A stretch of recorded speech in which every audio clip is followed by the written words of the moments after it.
Hello les amis, bienvenue dans cette nouvelle guidance. Aujourd'hui, on va aller regarder quels sont vos dons spirituels, quels sont les dons spirituels que vous pouvez développer.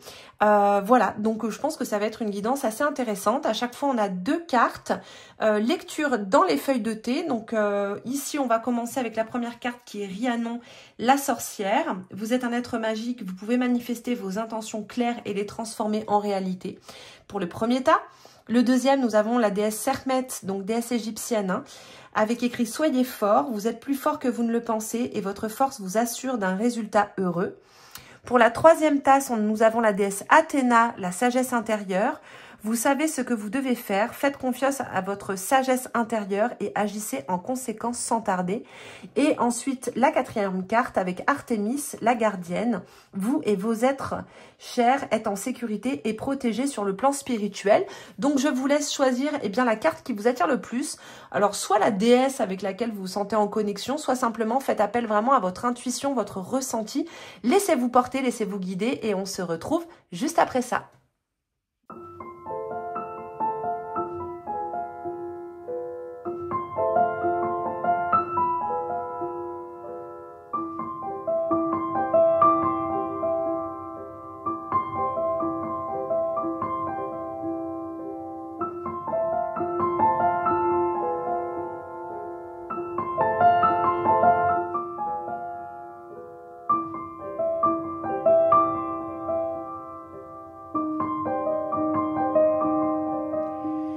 Les amis, bienvenue dans votre choix numéro 1. Vous avez donc choisi la sorcière Rhiannon. Vous êtes un être magique. Vous pouvez manifester vos intentions claires et les transformer en réalité. Donc ici, c'est la carte de la sorcière et on va découvrir la carte hiéroglyphe que vous avez choisie, à savoir que c'est le prototype de mon oracle des hiéroglyphes qui paraîtra, je ne sais pas quand encore, puisque j'ai pas encore fini le livret. Et on a le hiéroglyphe Ré. Ré qui vient ici nous parler de nouer, de relier, de se relier aussi aux trois mondes, puisque vous voyez ici que Ré c'est une corde à 3 nœuds ou une mèche de lampe à 3 nœuds.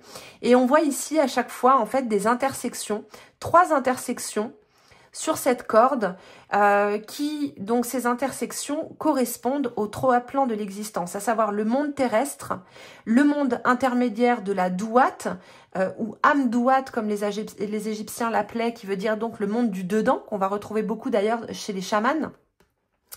Et ensuite, le monde d'en haut qui est, qui va plutôt se rapporter au monde céleste, les plans angéliques, etc. Donc, ils vont être des plans beaucoup plus éloignés. À savoir que ces 3 plans, on va également les retrouver d'ailleurs hein, sur les cartes, sur des arcanes de tarot. Je vais vous montrer ici dans le tarot de Kemet, par exemple. On a donc le plan terrestre ici avec le nom. Ensuite, on va avoir le plan intermédiaire, donc qui va correspondre au monde imaginal, au monde de la douate, au monde des images, etc. Et ensuite, ce qu'on pourrait appeler le plan quantique qui va correspondre au monde céleste, ici en haut de la carte. Donc ça, c'est la petite chose intéressante. D'ailleurs, j'en profite pour vous dire que très bientôt, je vais vous proposer des souscriptions à ma chaîne YouTube avec du coup des contenus, d'autres contenus qui vont être vraiment axés sur la transmission de la mystique égyptienne, la spiritualité égyptienne, l'ésotérisme égyptien, etc. Donc voilà, si ça vous intéresse, ce sera début décembre. Donc ici, je reprends sur le hiéroglyphe Ré. Et donc ici, on parle de nouer, de relier les mondes. Et avec la sorcière, très clairement pour moi, typiquement, on est dans tout ce qui va être médiumnité, don de perception. Don de perception lié aussi aux mondes invisibles. Donc on va être très relié aussi à l'image, au sens de l'image. Donc avec une sensibilité vraiment pour les images. Par exemple, ça peut tout à fait donner des personnes qui avaient dans l'enfance des difficultés à lire des livres qui étaient sans images, qui avaient besoin d'être en lien vraiment justement avec des choses assez fantasmagoriques. C'est souvent des personnes qui vont être assez créatives, même si c'est pas tout le monde, hein. Vous avez pu tout à fait aimer les romans quand vous étiez enfant, mais c'est une caractéristique qu'on peut retrouver chez ce genre de personnes. On va avoir aussi des personnes qui vont avoir une empathie profonde, qui peuvent avoir eu des expériences de télépathie, des expériences de claire connaissance, donc voilà, savoir quelque chose, avoir une information sur quelque chose sans aucune explication. On va aussi être sur tout ce qui est clairsentience, donc vraiment ressentir les émotions, les états des autres, la clairaudience, entendre les messages des mondes invisibles, des voix intérieures. Par exemple, le matin au réveil, vous pouvez entendre chuchoter votre prénom dans votre sommeil. Tout ce qui va être clairvoyance, donc voir des images, des scènes, des symboles. On va vraiment être dans tout ça. Donc ça peut être assez vaste. Ça peut être les contacts défunts, des canalisations liées au maître intérieur. Hein. Moi, beaucoup de gens parlent des guides, moi je parle du maître intérieur. Tout ce qui va être rêve prémonitoire. Mais avec la sorcière, on va aussi être dans tout ce qui va être projection astrale, sortie hors du corps. Donc projection astrale, c'est vraiment la projection de conscience pour accéder à des informations. Donc c'est aussi quelque chose qu'on va beaucoup retrouver chez les chamans, par exemple. Donc la navigation aussi onirique, comme on peut le retrouver chez Carlos Castaneda, avec une facilité par exemple à entrer dans le rêve lucide, à contrôler les rêves lucides. On peut être aussi dans tout ce qui va être transchamanique, donc vraiment d'entrer volontairement dans des états de conscience modifiés, mais même dans des trans médiumniques. On va être sur des personnes aussi qui peuvent potentiellement faire, eh bien, par exemple, des passages d'âme. Donc, vous voyez, on est sur un large spectre quand même, mais qui, pour moi, est le don de perception, la reliance, en fait, au monde invisible. Le hiéroglyphe Ré, on est vraiment là-dedans, et c'est vrai qu'avec la sorcière, bah, pour moi, ça m'évoque véritablement cela. Alors, aussi, tout ce qui va être voyage, donc voyage de la conscience. On sait que les sorcières utilisaient des onguents, des baumes à base de plantes entéogènes. Donc les plantes entéogènes, ce sont les plantes qui permettent une connexion avec les mondes invisibles, avec les mondes divins, entre guillemets. Et donc, elles utilisaient ces baumes, qu'elles se les frottaient au niveau de l'entrejambe, notamment qu'elles mettaient justement sur des manches à balai, d'où la légende d'ailleurs du manche à balai, et que eh bien, ces baumes entraient beaucoup plus facilement dans le système sanguin quand on les passait au niveau de l'aine, puisque la peau est extrêmement fine et qu'il y a beaucoup de terminaisons nerveuses, etc., de vaisseaux à cet endroit-là. Donc pour moi, il y a vraiment ce truc, j'ai vraiment cette vision, effectivement, sorcière. Donc il peut aussi y avoir d'ailleurs pour vous des mémoires, hein, des mémoires en lien avec les lignées de sorcières, de persécutions, etc.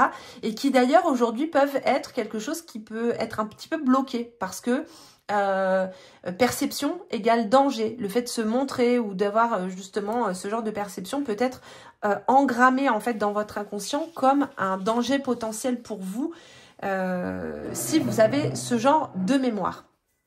Alors, il faut savoir qu'au niveau des mémoires de sorcières, il y a aussi une mémoire collective. Ça ne veut pas forcément dire que vous avez eu vous-même une vie ou que vous avez des remontées de vie antérieure en tant que sorcière, mais il y a quelque chose qui est très fortement engrammé dans l'inconscient collectif des femmes européennes à notre époque. Voilà, parce qu'on a beaucoup parlé, on a remis dans l'inconscient collectif bien toute la mémoire de la sorcière, et donc aujourd'hui c'est quelque chose qui est global, général, et qui ne veut pas forcément dire qu'on a véritablement eu une vie en tant que sorcière. Mais je trouvais que c'était intéressant quand même de le dire parce que ça montre quand même la puissance justement de l'inconscient collectif.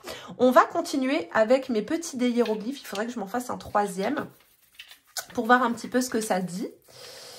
Hop, tac. Alors, on a le ça, le fluide vital, et on a Khepri. Donc ici, on est vraiment, pour moi, dans une transformation énergétique pour pouvoir développer vos perceptions. Transformation énergétique, c'est-à-dire que le Khepri correspond justement à la transformation, au fait vraiment de se transformer, de se mettre en mouvement, se mettre en action pour toujours avancer, toujours se transformer. Et le hiéroglyphe ça correspond au fluide vital que les Indiens appellent le prana. Et pour moi ici, c'est une transformation de ce fluide vital, peut-être aussi une transformation du taux vibratoire. C'est-à-dire que pour certaines d'entre vous, le taux vibratoire n'est peut-être pas encore suffisamment ajusté pour que vous puissiez avoir accès à toutes vos perceptions ou accès tout simplement aux perceptions au monde invisible. Pour ça, ce qui pourrait être intéressant, ça va être bien entendu la méditation pour apaiser le mental, pour augmenter le taux vibratoire, l'alimentation, avoir une alimentation saine et équilibrée tout en se faisant plaisir, hein, n'en rentrons pas dans les excès bien entendu, ça ne veut pas dire qu'il faut avoir une hygiène de moine, hein, non, vous pouvez boire un verre de vin de temps en temps, vous fumez une clope de temps en temps si vous avez envie, il faut surtout être dans quelque chose vraiment de modéré, d'équilibré et savoir vous faire plaisir sans vous culpabiliser. Ça va être aussi, donc la méditation, le lien avec la nature va être extrêmement important puisque, eh bien, la sorcière, elle est quand même justement très liée à la nature. Et les chamans, les sorcières, les sorciers sont très liés à la nature et le lien avec la nature va permettre justement aussi d'entrer dans des états de conscience, de paix, de sérénité qui vont favoriser eh bien, les perceptions, la connexion justement avec le monde des esprits. Donc voilà, après, il peut y avoir aussi chez vous la facilité à ressentir l'énergie des lieux. Hein, on peut aussi être sur ce genre de choses. Alors, si, je voulais prendre le tarot de Kemet pour voir un petit peu pour vous ce qui sort sur les arcanes majeures. Donc encore une fois, on est quand même sur une transformation, hein, là. Transformation, et là, j'ai la lune qui sort. Je vais prendre juste... Ah bah... Si, elle s'est retournée avec le jugement. Hop. Alors, lune, jugement, on est sur deux arcanes tout à fait médiumniques. D'accord? La lune, elle vient nous parler du monde de la nuit, du monde des perceptions, parfois même des illusions, de l'intériorité. Très important, hein, vraiment des mondes intérieurs, à savoir que la première chose pour pouvoir développer la médiumnité, développer ses perceptions, c'est déjà d'entrer en relation et se connecter à notre propre monde invisible. Avant de chercher à se connecter au monde invisible de manière générale, qui vont être beaucoup plus reliés aux esprits, aux défunts, etc., aux entités, déjà vous reliez à votre propre monde invisible, donc c'est-à-dire votre inconscient, puisque lui-même est relié à ce que les Égyptiens appelaient le monde de la Douate, donc le monde de l'au-delà. Donc voilà, ça c'est vraiment la première chose à faire. Moi, c'est ce que j'appelle, quand je fais des accompagnements pour développer la médiumnité, c'est le triangle VIP. Donc c'est la volonté, introspection et la présence qui vont être les trois choses fondamentales pour vraiment pouvoir développer vos perceptions. Ensuite, juste derrière, j'ai commencé par les deux derniers arcanes hein, qui sont sortis, mais vous allez voir, c'est normal. Derrière, on va avoir l'arcane du jugement. L'arcane du jugement qui est justement sur... Ici, en fait, on a les mondes invisibles, donc les mondes d'en haut, qui vont communiquer avec les mondes d'en bas. Donc, on est vraiment sur cette communication entre l'ange, ici, Osiris, parce que ici, on est vraiment sur la résurrection d'Osiris, et qui va devenir d'ailleurs le gardien de la Douate, donc le gardien de l'au-delà. On est vraiment sur dans ces énergies-là, ici, de reliance à l'invisible et au monde d'à côté. D'accord ? Ici, on a l'amoureux et on a derrière, on a 7 avec donc l'arcane sans nom. Donc ici, on a le choix de Nephthys et on a 7 derrière. Donc 7, il apparaît 2 fois ici sur l'arcane, sur ces arcanes. Alors que ici, c'est Anubis. Hein. Ne pas confondre, bien sûr, c'est pas du tout les mêmes énergies. Donc ce qui est intéressant ici, c'est que, qu'est-ce que ça nous dit? Ça nous dit que pour pouvoir développer ce que vous avez à développer, ça va passer par un engagement fort. Un engagement extrêmement fort qui va qui quelque part en fait va vous transformer. Quand on s'engage dans une voie, quand on s'engage pleinement dans quelque chose, si on en ressent bien entendu l'envie et le besoin, parce que là ici, peut-être que vous savez que vous pouvez développer ça et que vous n'avez pas forcément envie de le faire, il y a vraiment, vous avez tout à fait le droit, vous n'êtes pas obligé de développer quoi que ce soit. Mais ici, on vous dit que si vous voulez vraiment développer ça, et il y a la possibilité juste derrière, hein, on a lune jugement, on est très clairement sur les mondes invisibles. Il va falloir vous engager pleinement dans cette voie-là.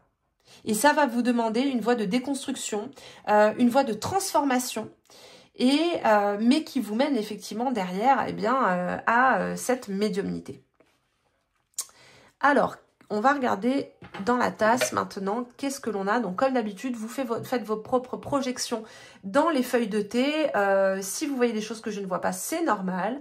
Hein, on va pas forcément faire les mêmes projections tous et toutes. Alors, on a quand même pas mal de matière qui est retombée dans la tasse ici, ce qui m'évoque quand même qu'il y a déjà... pour pas mal d'entre vous, en fait, qu'il y a déjà eu du travail qui a été fait, du nettoyage qui a été fait, mais que peut-être qu'il y a encore effectivement besoin de purification, de nettoyage intérieur, notamment au niveau justement du taux vibratoire, comme je vous disais tout à l'heure. J'ai l'impression qu'il y a encore peut-être au niveau énergétique quelque chose qui est pas du tout, alors pas bloqué, hein, c'est pas bloqué. C'est comme si, vous savez, des fois, il y a dans la tuyauterie, en fait, hein, dans les tuyaux, on va avoir des choses, en fait, qui sont infiltrées dans les tuyaux et qui vont faire que ça va pas être bouché, ça va pas être bloqué, mais que ça va moins bien circuler. Et bien là, j'ai l'impression que c'est un petit peu ça, qui a besoin, en fait, simplement d'un bon nettoyage énergétique de vos canaux que les Égyptiens anciens appelaient les médous. Voilà, pour pouvoir, pour que les informations puissent passer plus clairement.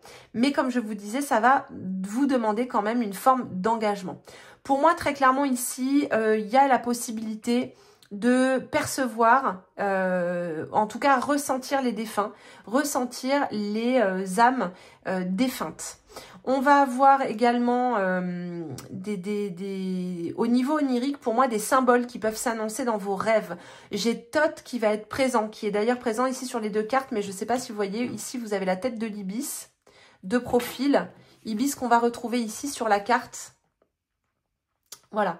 Donc Thoth qui transmet la connaissance, Thoth qui transmet aussi les arts alchimiques, les arts de la transformation, etc.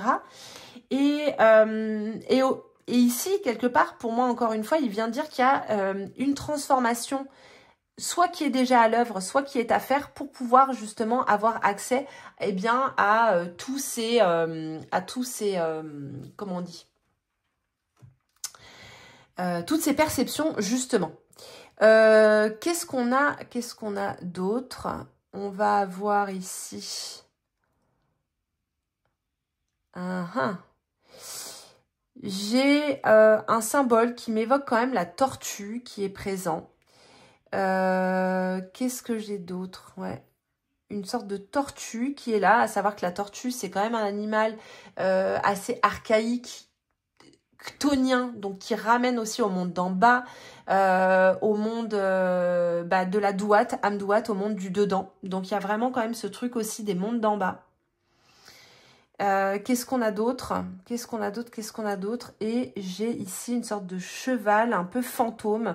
Il peut y avoir pour certaines d'entre vous la faculté, la possibilité d'entrer en relation avec les animaux, faire de la communication. D'ailleurs, on a la licorne qui est là, pardon, de faire de la communication animale. Et justement, communication animale, mais avec les animaux défunts. Hein. Je ne parle pas avec les animaux vivants particulièrement. Là, pour l'instant, je ressens plus justement sur le côté défunt. Alors, on va prendre le Vision Quest. Pensée négative. Attention à vos pensées négatives. Petit trou de médecine, ok. Force et pouvoir. Ouais. Bon, j'ai l'impression que vous avez quand même effectivement peut-être un pouvoir intérieur sur lequel on vous invite à être prudente, à faire attention à vos pensées négatives qui ont de toute manière un impact sur le collectif. On a le guerrier spirituel.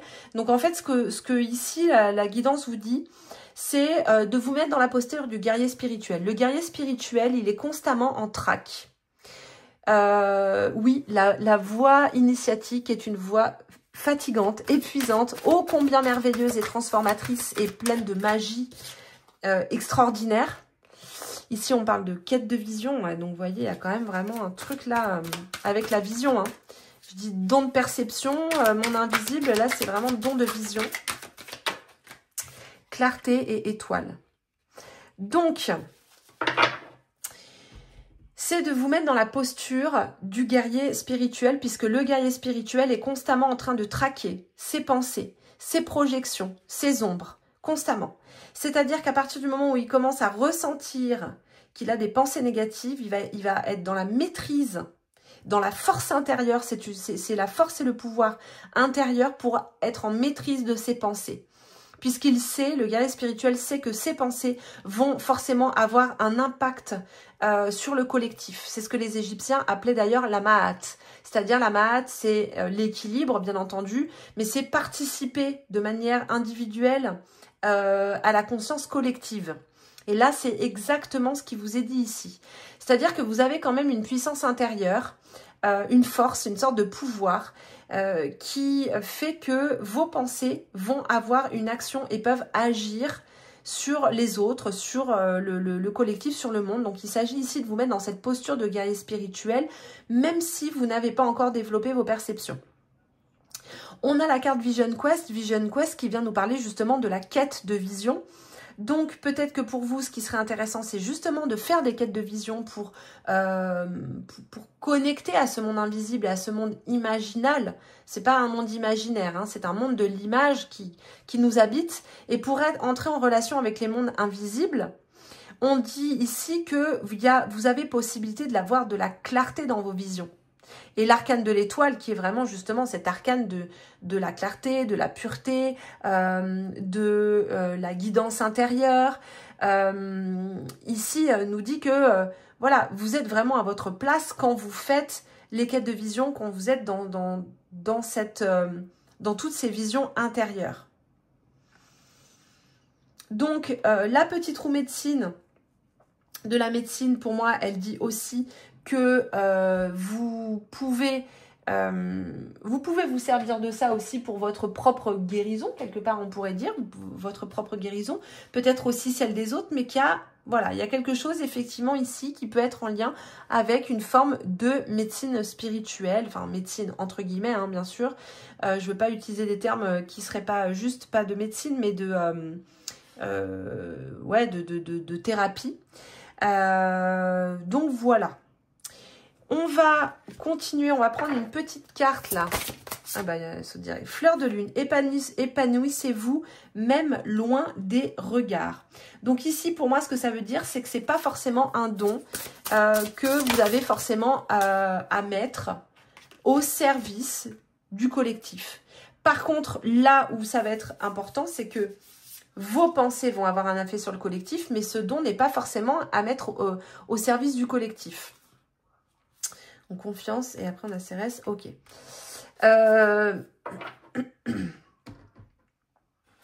Ici, on a la fleur de lune, donc épanouissez-vous, on a compris, Riz, tu l'as déjà dit.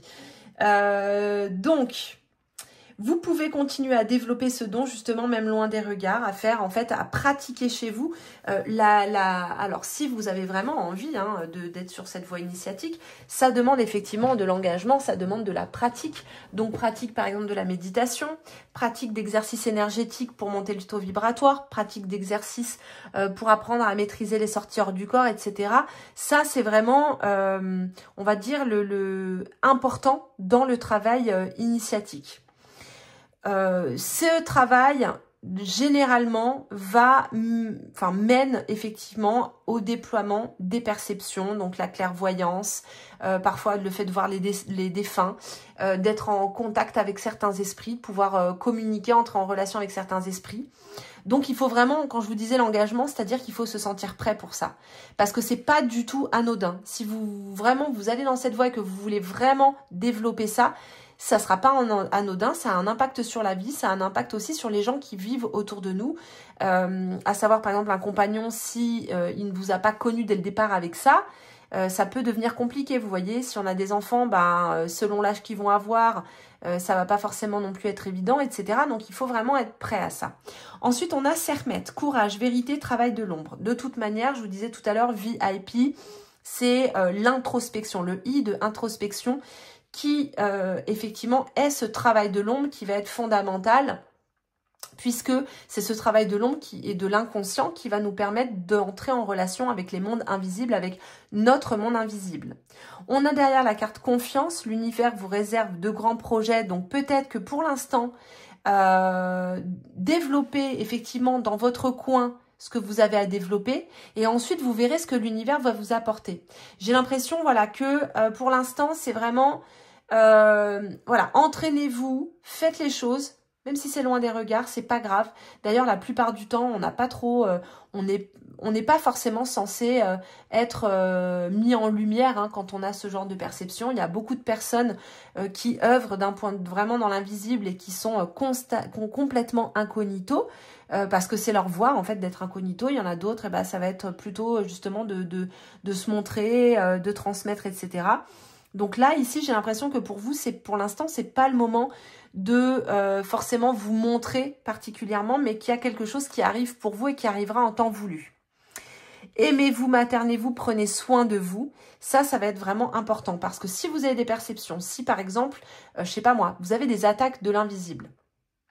Bon, c'est quelque chose qui arrive souvent quand on a ce genre de perception justement, parce qu'on devient quelque part un peu une menace pour les forces de l'ombre, etc. Et ben ça va être très important de prendre soin de soi, de se purifier, de faire des purifications, etc., de faire des nettoyages. Donc on revient un petit peu à cette notion, effectivement, comme tout à l'heure, de purification énergétique. On va prendre ce petit oracle d'Anubis,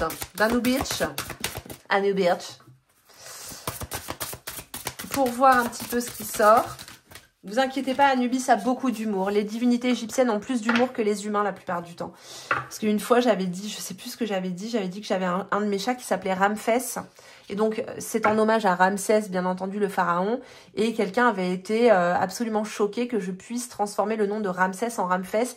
Les Égyptiens avaient énormément d'humour. Les divinités égyptiennes ont également énormément d'humour. Et donc, je pense que si je disais en face d'Anubis que son petit surnom que je vous donne, c'est Anubis, je crois que ça le ferait beaucoup rire. Nous avons ici Sobek et Horus, réconciliation des opposés. On va, oh là là, il y a tout qui se retourne. Alors ici, pour moi, c'est surtout que Sobek, il apparaît parce qu'il vient parler justement des canaux énergétiques. Sobek, il vient remettre de la circulation au niveau énergétique. Il démembre, Sobek. Hop, l'initiation.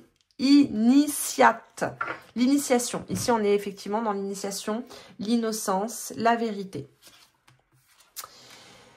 Réconciliation des opposés, comme je vous disais, pour moi, c'est plutôt que Sobek apparaît ici avec Horus pour retrouver un équilibre énergétique. Sobek, comme je vous disais, donc il démembre, il coupe en morceaux, il morcelle. Donc il a un aspect très chamanique déjà d'une part, mais en plus il va permettre en fait de refaire circuler l'énergie là où elle pouvait être stagnante. Et Horus, lui, il va ramener de la vision claire, de la clairvoyance avec l'Ujat. Il va permettre de meilleures perceptions. Donc ici, je dirais que vous êtes en train certainement aussi de ramener une nouvelle énergie, ramener de l'équilibre énergétique et avoir de meilleures perceptions. Pour moi, il y a vraiment la notion d'initiation qui est importante, de rester dans une forme d'humilité et d'innocence face à tous ces phénomènes, de garder une forme de candeur face à tous ces phénomènes aussi, voilà, qui va être important. On a le verrou qui sort en hiéroglyphe et on a Aton derrière. Ok. J'aimerais bien en avoir un autre pour savoir exactement ce que ce verrou... On va recouvrir le verrou. Allez, recouvrons le verrou. On a Bastet. Donc, on a cette qui était juste derrière. Bastet pour recouvrir le verrou. Ok, donc encore une fois, eh bien Bastet, elle vient nous parler. C'est une protectrice du foyer. Donc ici, ça nous parle de bien vous protéger d'un point de vue énergétique, surtout si vous débutez. Il y a des techniques hein, qui existent, voilà, des techniques énergétiques de circulation de l'énergie qui existent et qui sont très très efficaces. Donc là, ici, effectivement, il y aura besoin de fermer quelque chose d'un point de vue énergétique et de verrouiller, je dirais, l'accès à votre foyer de l'invisible, d'accord? Donc ici, on parle vraiment de faire attention à ce que votre foyer soit bien protégé et bien verrouillé. On dit peut-être aussi que il y a quelque chose pour l'instant qui est encore verrouillé en ce qui concerne bien justement la médiumnité et que peut-être les choses vont se débloquer à un moment donné. Mais pour moi, si vous voulez débloquer, enfin déverrouiller plutôt, ce que je vous disais tout à l'heure, je ne pense pas que ce soit vraiment bloqué. Mais si vous voulez déverrouiller vos perceptions, ça va commencer par le travail d'introspection et je crois vraiment que ça, on ne peut pas y couper. Surtout si c'est pas quelque chose qui est, si vous voulez, là ici, je vous parle pas vraiment de médiumnité, hein. Je vous parle de don de perception. Les personnes qui sont médiums, la plupart du temps, elles le savent. Hein, il n'y a pas trop de doute. Quand on vit avec l'invisible, c'est des expériences qui sont tellement récurrentes, régulières, que ça fait partie de notre vie. On n'a pas de doute sur le fait qu'on soit médium, en fait.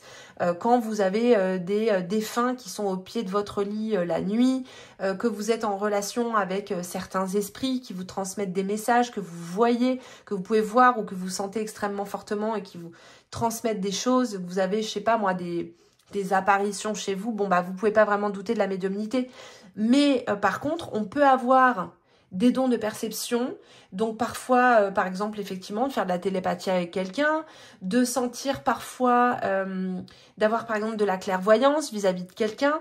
Ça ne veut pas forcément dire qu'on est complètement médium, mais ça veut dire qu'on a quand même effectivement un don de perception, qu'on peut par exemple avoir parfois un rêve prémonitoire, faire de la transe, etc., faire aussi par exemple ce qu'on appelle la psychométrie, donc la lecture de lieux ou la lecture d'objets qui peut être intéressant.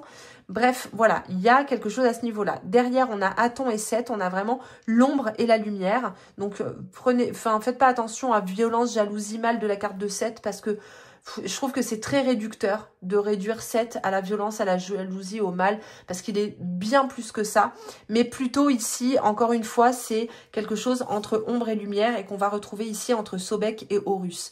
Donc si vous faites ce travail d'introspection intérieure, un éventuel shadow work, les choses vont vraiment, pour moi, il y a des perceptions vraiment qui vont s'ouvrir pour vous très clairement. Voilà. Donc voilà les amis, pour cette guidance, dites-moi en commentaire si ça vous a parlé. N'oubliez pas de vous abonner à ma chaîne, voilà, de liker la vidéo, tout ça, partager si vous en avez envie. Et puis, bah écoutez, je vous dis à très vite pour une autre guidance. La prochaine, eh bien, je serai en Égypte. Je vous souhaite une très bonne soirée et je vous dis à bientôt. Bye bye. Les amis, bienvenue dans votre guidance, votre tirage numéro 2. On va découvrir ensemble ce que vous avez choisi. Vous avez donc sélectionné la carte de Sekhmet, la déesse à tête de lionne égyptienne. Soyez fort, vous êtes plus fort que vous ne le pensez et votre force vous assure d'un résultat heureux. On va découvrir la carte du hiéroglyphe qui est un prototype de mon oracle des hiéroglyphes qui sortira je ne sais pas quand. Et on a le Khepri qui vient nous parler de transformation. Ok, donc Sekhmet, transformation, on est quand même bien dans le domaine guérison, domaine thérapeutique, puisque eh bien Sekhmet dans la tradition égyptienne est la déesse tutélaire des thérapeutes, des guérisseurs. C'était la déesse tutélaire des médecins. Il faut savoir qu'en Égypte antique, il y avait des médecins et l'accès à la médecine gratuitement dans tous les villages. Ils étaient quand même vachement modernes, ces Égyptiens, et beaucoup plus en avance que nous sur pas mal de choses. On a énormément à apprendre de la tradition égyptienne, hein, c'est énorme. Ah d'ailleurs, j'en profite pour vous dire que je vais lancer les souscriptions sur la chaîne YouTube pour justement vous partager beaucoup plus de contenu sur la tradition égyptienne, les enseignements égyptiens, etc. Et d'autres tirages sur des énergies collectives, etc. Donc voilà, ce sera pour début décembre, je vous en reparlerai. Et donc ici, avec Sekhmet et Khepri, pour moi, on est vraiment dans tout ce qui va être, comme je vous disais, guérison. Donc on peut être dans le magnétisme, donc l'énergie avec les mains. On peut être dans tout ce qui va être en lien avec la guérison émotionnelle, avec la libération des lignées féminines aussi, hein, puisque Sekhmet, elle va vraiment être très en lien avec sa libération du féminin, etc. Tout ce qui va être lié aussi à la parole guérisseuse, à la transmutation des énergies qui vont être lourdes. Tout ce qui va être aussi coupure de liens karmiques, libération karmique, mémoire cellulaire, guérison transgénérationnelle, familiale, surtout dans les lignées de femmes, comme je vous disais, transformation intérieure. Et donc, on va vraiment être dans ces choses-là, ici pour moi, entre Sekhmet et Khepri, avec vraiment la possibilité d'accompagner l'autre dans son travail, en fait, hein, de transmutation. On peut être aussi dans tout ce qui va être shadow work, puisque Sekhmet, elle a quand même un côté ombre qui est extrêmement fort. Et c'est ça d'ailleurs qui est très intéressant dans la tradition égyptienne, c'est qu'on n'est pas du tout dans une culture manichéenne où les dieux, les divinités sont pures, magnifiques, etc. Mais elles vont être vraiment très duelles, finalement à l'image des êtres humains. Et donc Sekhmet, elle peut autant détruire qu'elle peut guérir. Donc les personnes qui sont en lien avec cette énergie, qui sont très en lien avec l'archétype de Sekhmet, sont des personnes qui vont avoir un grand pouvoir, qui vont avoir certaines facultés qui peuvent être des facultés effectivement de guérison, mais aussi d'autres facultés dont j'ai déjà parlé là tout à l'heure dans la guidance numéro 1, qui peuvent vraiment développer des forts pouvoirs, mais qui peuvent aussi, eh bien, parfois se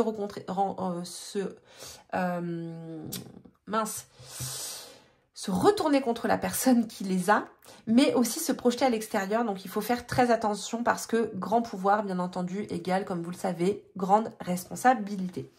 On va se faire des petits hiéroglyphes pour voir ce qui sort pour vous. Alors, comment est-ce que vous allez développer ça, justement? On a le fluide vital, encore une fois, et on a la bouche. Ah oui, donc effectivement, vous avez vraiment quelque chose aussi avec la parole. Donc, éventuellement, avec le chant, vous pouvez... parce que Sekhmet, il faut savoir que c'est aussi... Elle va être très en lien avec la déesse Hathor. On va dire que c'est un des visages, c'est comme si Hathor et Sekhmet étaient un petit peu les deux facettes d'une même pièce. Quand Sekhmet s'apaise, elle devient la douce Hathor. On pourrait voir les choses de cette manière-là. Et Hathor, les prêtresses d'Hathor étaient des prêtresses qui étaient musiciennes, mais aussi qui utilisaient beaucoup la voix, beaucoup le son, la vibration du son. Et ici, on a le hiéroglyphe du Sa, donc le fluide vital. Et on a également le hiéroglyphe de la bouche, donc le son R qui est présent, et donc ici nous dit que vous pouvez transmettre par la parole, par la bouche, ce fluide vital. Donc il y a vraiment cet aspect guérisseur, guérisseuse qui est présent ici chez vous, les amis. C'est quelque chose aussi que vous pouvez faire par exemple auprès des animaux, hein, c'est tout à fait possible. On va pas commencer tout de suite par la lecture dans les feuilles de thé, on va commencer par un premier tirage ici avec le tarot de Kemet. Et ensuite, on fera les feuilles de thé. Alors, on a Osiris, ok, on a la lune, ok. Ah bah on a Sekhmet hein, qui se retourne bien entendu, et derrière on a... Ouh, mais là il y a vraiment une initiation pour vous. Hein. Il y a une initiation, je pense que à la fois vous œuvrez pour votre propre guérison, mais vous œuvrez aussi pour une forme de guérison collective. Donc, dans votre don, avec le pape ici, Osiris, on est vraiment... Il y a un lien de toute manière pour vous avec les mains invisibles aussi. Je vous disais tout à l'heure que je pensais que vous n'aviez pas que le don de guérison. Je pense qu'il y a effectivement d'autres choses. Pour certains d'entre vous, il pourrait y avoir du rêve lucide ou de la sortie hors du corps, même si je sais que c'est quand même beaucoup plus rare. Voilà, on pourrait aussi avoir des personnes qui vont être en lien avec le yoga. Hein, c'est possible. Des personnes qui pourraient être sur la voie du yoga. Sekhmet, on va la retrouver d'ailleurs sur la voie du yoga sous les traits de la déesse Durga. Et donc Sekhmet, elle réapparaît ici très clairement. Elle vient pour moi guérir. Vous êtes vraiment en lien avec la guérison des mémoires du féminin. Hein, ici, avec l'arcane de la lune, on est vraiment là-dedans. Mémoire du féminin, féminin blessé, féminin morcelé. Et que pour vous, il y a aussi quelque chose qui va être très initiatique là-dedans. C'est-à-dire que vous vivez une forme d'initiation, peut-être, hein, pas forcément, mais peut-être que vous vivez une sorte d'initiation par l'invisible.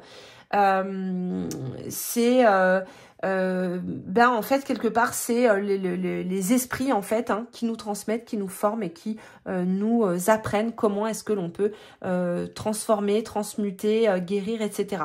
Donc comme je vous disais, c'est pas forcément quelque chose que vous allez mettre au service de l'autre, mais peut-être simplement que ce don de guérison, vous le mettez au service de votre propre lignée. Ça peut être ça, hein. C'est pas forcément que vous allez en faire votre métier, que vous allez pouvoir le faire sur les autres. C'est pas du tout le but d'ailleurs de cette guidance, c'est ce que je vous dis. Mais en tout cas, qu'il y a quelque chose qui est présent pour votre propre transmutation. Ça peut se traduire par des personnes qui vont avoir l'énergie de guérison à travers les mains, à travers le souffle, puisqu'on parlait de la bouche tout à l'heure aussi, hein, à travers le souffle, et également par la chaleur, puisque Sekhmet, elle va être très en lien avec le feu. Ici, on va avoir aussi sur l'initiation de Pharaon la flèche qui vise le centre. Donc, elle vise le centre. Pour les Égyptiens, c'est toujours le cœur Ib, les mémoires, l'intelligence émotionnelle, le centre de la conscience. Vous voyez, on va vraiment être en lien avec ça, avec la conscience. On va être aussi dans tout ce qui va être, comme je vous disais, guérison émotionnelle. Donc, soulager le cœur, soulager les traumas. Guérison verbale, guérir par la parole juste, très important. Je vais sortir une autre carte là. Voilà, ben voilà, je le sentais, c'était ma hâte, je sentais que ma hâte, elle voulait venir. J'adore, parce que franchement, là, je me disais, la parole juste, je dis, il faut que je sorte une carte, parce que ma hâte, elle va sortir, c'est obligé. Donc voilà, ma hâte, elle est là. Ma hâte, qui est ma hâte? Ma hâte, c'est une personnification de l'ordre et de l'équilibre cosmique, universel, donc au sein même de l'univers, de toute la manifestation. C'est que Ma'at, donc la justice, elle va être en lien justement avec la conscience collective. Pour les Égyptiens, tout le monde participe à la Ma'at. À partir du moment où vous êtes vivant, où vous avez une conscience, vous participez à la Ma'at. Et donc c'était, vous avez une responsabilité individuelle dans l'ordre et l'harmonie collective. C'est ça en fait Pharaon, l'initiation de Pharaon. C'est savoir que vos pensées, tout ce que vous allez cibler va avoir un impact sur le collectif. Donc, c'est apprendre à maîtriser avec Sekhmet pour pouvoir viser le centre, viser la cible qui est donc la conscience, le cœur. Toujours être en lien avec la conscience et avec le cœur. Donc, j'en étais tout à l'heure à la guérison verbale, donc guérir par la parole juste, ce qu'on appelait en égyptien ancien les ma'akeru, c'était vraiment ceux qui étaient justes de voix. Donc vous, votre parole, elle a un impact. Votre parole, elle est importante. C'est pour ça qu'il est important de la maîtriser, de maîtriser ce qui sort de votre bouche, parce que ce qui sort de votre bouche a un impact sur le collectif, quelque part sur le monde. C'est important, vous imaginez la responsabilité. Ne vous inquiétez pas, on en est tous, on est tous responsables, hein, tous en lien avec cette Ma'at, mais il semblerait que vous avez quand même cette puissance de projection qui fait que, voilà, c'est important pour vous de faire attention à cela. Il y a pour vous la possibilité de transmuter, de transformer les énergies lourdes en quelque chose de beaucoup plus lumineux. Donc tout ce qui va être en lien avec le shadow work, comme je vous le disais tout à l'heure. Il y a aussi pour moi l'oreille, l'écoute guérisseuse qui est importante. C'est l'écoute qui peut changer quelqu'un, vous voyez. C'est tendre l'oreille à celui qui en a besoin. Parfois, en fait, c'est lui permettre justement de se transformer. Parce que sans oreille pour entendre, parfois la transformation est beaucoup plus difficile. Pour vous, il y a aussi peut-être la possibilité de sentir tout ce qui est inscrit dans le corps, les mémoires cellulaires, les mémoires traumatiques, etc. Et comme je disais tout à l'heure aussi, avec Ma'at, la justice, l'énergie de la justice, couper les liens toxiques transgénérationnels. Donc vous avez vraiment, il y a vraiment un truc avec ça. On est vraiment dans les énergies guérisseuses, transmutation, etc. Vous avez la possibilité aussi de laisser s'exprimer les émotions de l'autre, d'écouter les émotions et peut-être même de révéler les émotions à l'autre. Ça va être très en lien à l'huile. Et on voit ici qu'il y a quand même beaucoup de liquide dans la coupelle. Donc pour moi, il y a vraiment ce truc de comme si les gens peuvent sentir qu'ils peuvent littéralement s'abandonner. Il y a un truc aussi avec l'âme. Ah, ça y est, il est tombé, mais c'est pas grave. Alors, je vois plusieurs trucs. Je vois une sorte de pélican, d'oiseau avec un gros, très très gros bec là. Un peu un oiseau un peu mythologique. Qu'est-ce que c'est? Qu'est-ce que c'est cet oiseau? Ça va me revenir. Ça va me revenir. C'est peut-être un peu... Peut-être qu'il m'évoque un peu le griffon. Je sais pas. Je ne sais pas. Bon, je vais revenir dessus. Il y a ici, on voit qu'il y a, alors je ne sais pas si vous allez très bien le voir, mais ça fait une sorte de spirale.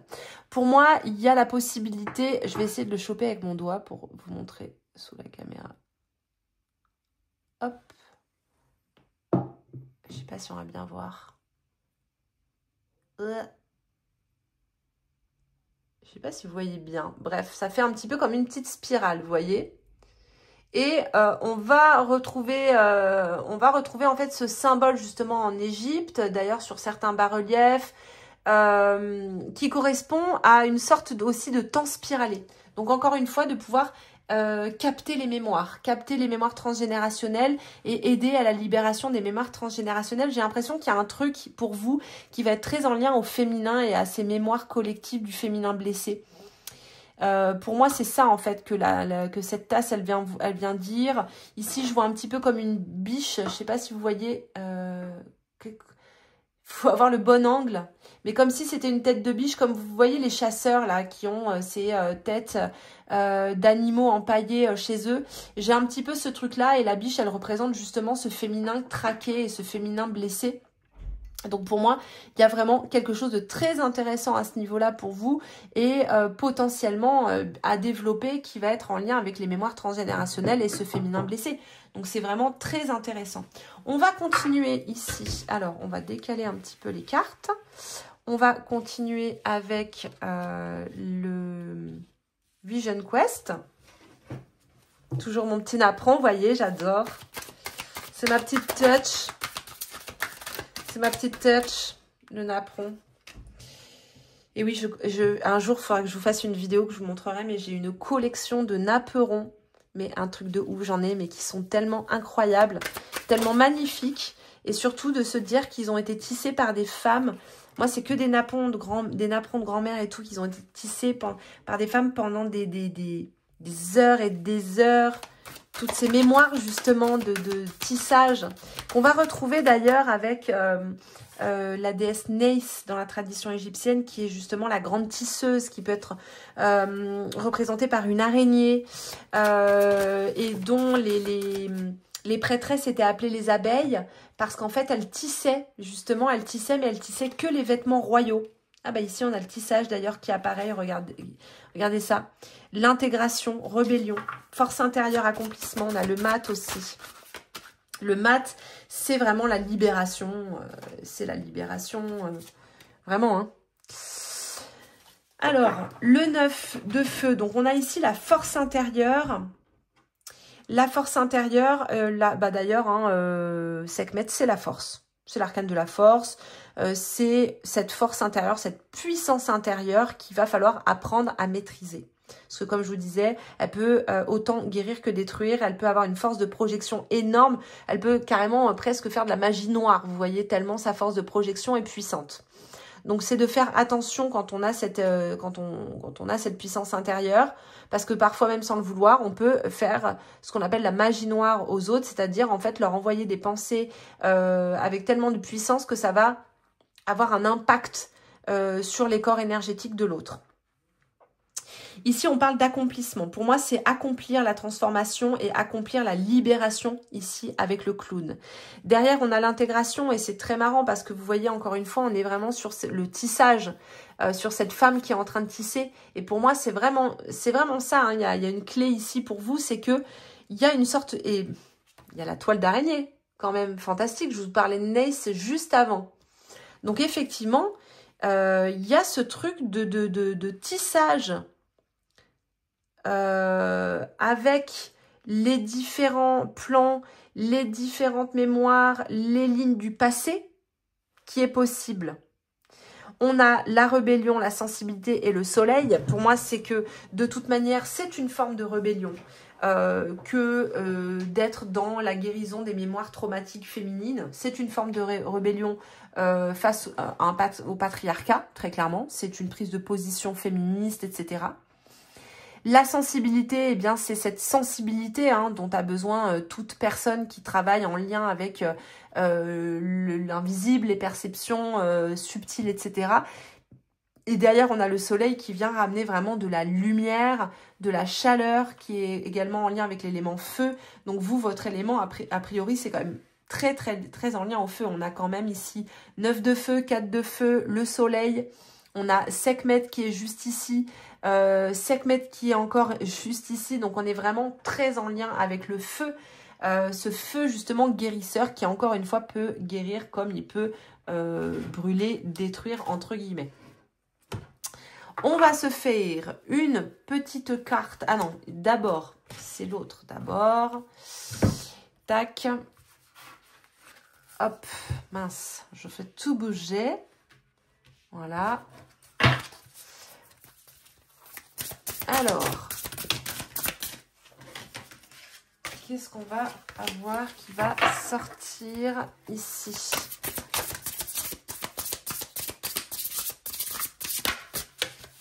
Ok, cercle de femmes. Bah, on est bien là-dedans quand même. Hein. Curiosité, qu'est-ce qui éveille votre intérêt? Premier quartier, donc le moment est venu de vous engager. Ok. Donc, ben voilà, ça se passe de commentaires. Et ensuite, on va avoir cercle de femmes, le pouvoir de la solidarité féminine. On est carrément en plein dedans. Là, très clairement, on est là-dedans, dans ces énergies-là, les amis. Alors, j'ai mis du scotch, hein, pardonnez-moi, mais sinon, YouTube me censure. Donc, voilà, je ne prends plus de risques. Et j'ai mis du scotch sur la plupart de mes tarots. Il y en a encore quelques-uns que je dois faire, mais pour éviter justement que les vidéos soient démonétisées, soit... Enfin, bon, bref, vous voyez le topo. Donc ici, encore une fois... On nous dit que ça va être en lien effectivement avec les mémoires féminines. Donc la rébellion, l'engagement féministe dont je vous parlais juste avant, cette toile, ce tissage qui crée des liens aussi, eh ben, on est exactement là-dedans. Le moment est venu de vous engager, le pouvoir de la solidarité féminine. Donc pour vous, si vous faites déjà des cercles de femmes, ben voilà, vous êtes littéralement à votre place. Mais vous savez, les cercles de femmes, on peut proposer des cercles de femmes sans que ce soit forcément le métier. Moi, j'avais eu une fois en consultation une femme, d'ailleurs, si elle passe par cette guidance, je la salue, bien chaleureusement. Qui avait un métier, elle gagnait sa vie, elle avait un métier tout à fait, on va dire, conventionnel. Et à côté de ça, elle était pleinement engagée, justement, d'un point de vue féministe. Et en fait, elle proposait des cercles de femmes qui étaient littéralement gratuits. Et ça, je trouve ça vraiment mais génial. Cercles de femmes gratuits où, en fait, elle permettait à chaque femme, en fait, de libérer leur parole, de pouvoir échanger. Donc, sans forcément qu'il y ait d'intervention de la part de qui que ce soit, mais simplement, en fait, de pouvoir se réunir, d'être ensemble. Et elle, en fait, c'était son engagement féministe. Elle s'était engagée dans cette voie-là. Et donc, elle permettait ça près de chez elle, dans un coin où il n'y avait pas énormément de ce genre de choses. Et donc, ça lui a permis de rencontrer plein de personnes et tout. Et je trouvais ça vraiment super, en fait, de le faire vraiment simplement comme un engagement spirituel presque, vous voyez. Donc ici, ça peut carrément être une idée pour vous justement de proposer ce genre de choses près de chez vous et puis de voir en fait après ce que ça donne par la suite, vous voyez. Mais bon, il y a quelque chose de plutôt intéressant là quand même. Je trouve que le tirage est très cohérent. En tout cas, du début à la fin, toutes les cartes qui sont sorties, on est vraiment dans une cohérence assez rare. Alors, on a l'oracle d'Anubis. On a Anubis. Ah ouais, l'ouvreur de voix. C'est effectivement l'ouvreur des voix, Anubis. On va avoir alchimie. Ah oui. Ok. Donc, le but sacré. On a l'alchimie. Donc, l'alchimie. Oh là là. On va pas tout prendre là. C'est pas possible. On va avoir l'alchimie avec les 5 éléments.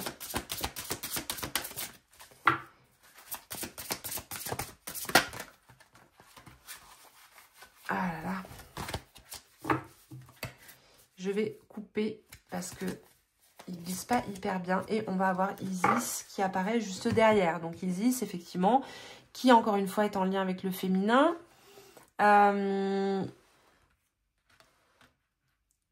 Donc c'est la mère, ouais, c'est la Sainte Mère. Hein. Isis, c'est Marie, mère de Jésus. On est dans ces énergies-là. Hein. On n'est pas dans les énergies de Marie-Madeleine.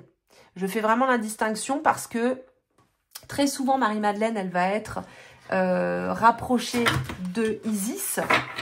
Sauf que c'est pas du tout, on n'est pas du tout dans les mêmes énergies, on n'est pas dans les mêmes archétypes, on n'est pas dans les mêmes... y a pas, même au niveau mythologique, ça n'a rien à voir. Marie-Madeleine, elle va être en lien avec Nephthys. Mais Isis, elle va être en lien plutôt avec Marie, mère de Jésus. On est vraiment beaucoup plus dans ce genre d'énergie. Donc ici, on est vraiment sur le côté mère sacrée, vous voyez, mère universelle. Donc, celle qui va prendre soin, qui va aider à la guérison, qui va prendre soin de la personne qui a été blessée. On a ici la carte de l'alchimie avec les 5 éléments, donc qui nous parle vraiment justement hein, de cette alchimie intérieure, de cette transformation, transmutation intérieure. On a le but sacré, donc qui pour moi, ici en plus on a Anubis qui apparaît 2 fois. Pour moi, il y a vraiment une ouverture de voie ici pour vous vers justement un but sacré, d'accompagnement de l'autre au niveau des blessures de féminin. Et comme je vous disais, ça ne veut pas du tout dire que vous allez en faire votre métier, qu'il faut en faire votre métier. Si c'est déjà le cas, bah c'est certainement que vous êtes sur la bonne voie. Mais sinon, c'est simplement que vous avez peut-être quelque chose à œuvrer plutôt autour de vous d'un point de vue plus local, on va dire. On va finir avec les petits hiéroglyphes, que je les prenne dans le bon sens. Donc pour vous, pour développer, ok, on a le fils, on a le cas. Donc oui, effectivement, on a le côté énergétique, magnétisme, guérison qui est là. Ah bah on a Isis qui ressort avec l'encre. Ok. Donc pour vous, pour développer ces facultés, ça va être de faire un travail sur le cas. Donc, votre cas, c'est votre matrice énergétique. Vous allez faire un travail sur votre énergie intérieure pour pouvoir justement avoir une faculté de ressourcement intérieur, donc de capter du fluide vital, de vous ressourcer en fluide vital. Donc, ça peut être, par exemple, de... faire une activité physique, par exemple, si vous n'en faites pas, pour mettre la dynamo de l'énergie en route pour avoir beaucoup plus de facilité à vous ressourcer au niveau énergétique. Donc ça va être la première chose. La deuxième chose, ça va être vraiment de développer l'empathie. Ici, on a la carte ça, qui veut dire à la fois fluide vital et à la fois fils, d'ailleurs, hein, sauf que c'est pas le même hiéroglyphe qui va être utilisé pour l'un ou pour l'autre. Et derrière, on a Isis. Donc, le fils d'Isis, c'est l'enfant divin. C'est développer l'empathie, développer l'affection, développer l'amour pour l'autre. C'est ça qui fait aussi les bons guérisseurs. C'est parce que ils ont cette faculté d'empathie qui va être forte. Et derrière, on va avoir l'encre, donc qui correspond plutôt à la vie spirituelle. Donc ça va être de développer votre propre vie spirituelle intérieure. Ça va être très important pour vous les amis, pour si vous voulez vraiment développer ces facultés de guérison, ce don de guérison que vous pourriez avoir. Donc n'hésitez pas à me dire en commentaire bien sûr hein, si ça vous parle, likez cette vidéo, vous abonner à ma chaîne, tout ça. Et puis écoutez, pour ma part, cette guidance touche à sa fin, je vais y arriver. Et je vous dis à la semaine prochaine pour une autre guidance. Et je serai, pour ma part, en Égypte. Donc, je vous ferai J'aurai une petite pensée pour vous, mais la vidéo sera déjà préenregistrée. Je vous souhaite une très très belle fin de journée et je vous dis à très vite. Bye bye! Bienvenue dans votre choix numéro 3 les amis, on va tout de suite découvrir la carte qui est cachée sous celle-ci, à savoir que c'est un prototype de mon oracle des hiéroglyphes. Vous avez choisi la carte Athéna, sagesse intérieure, vous savez ce que vous devez faire, faites confiance à votre sagesse intérieure et agissez en conséquence sans tarder. Magnifique avec la chouette bien sûr d'Athéna qui est superbe et qui nous parle, la chouette de tout ce qui est intériorité, monde invisible, etc. etc. Ici, nous avons le hiéroglyphe mère qui veut dire cultiver, aimer. Donc, ici, alors, je suis un peu entre deux. C'est-à-dire que je sens effectivement qu'il y a quelque chose qui va être en lien avec les mondes invisibles, mais pas dans le côté vraiment médiumnité pure avec Athéna, mais plutôt dans le côté oraculaire.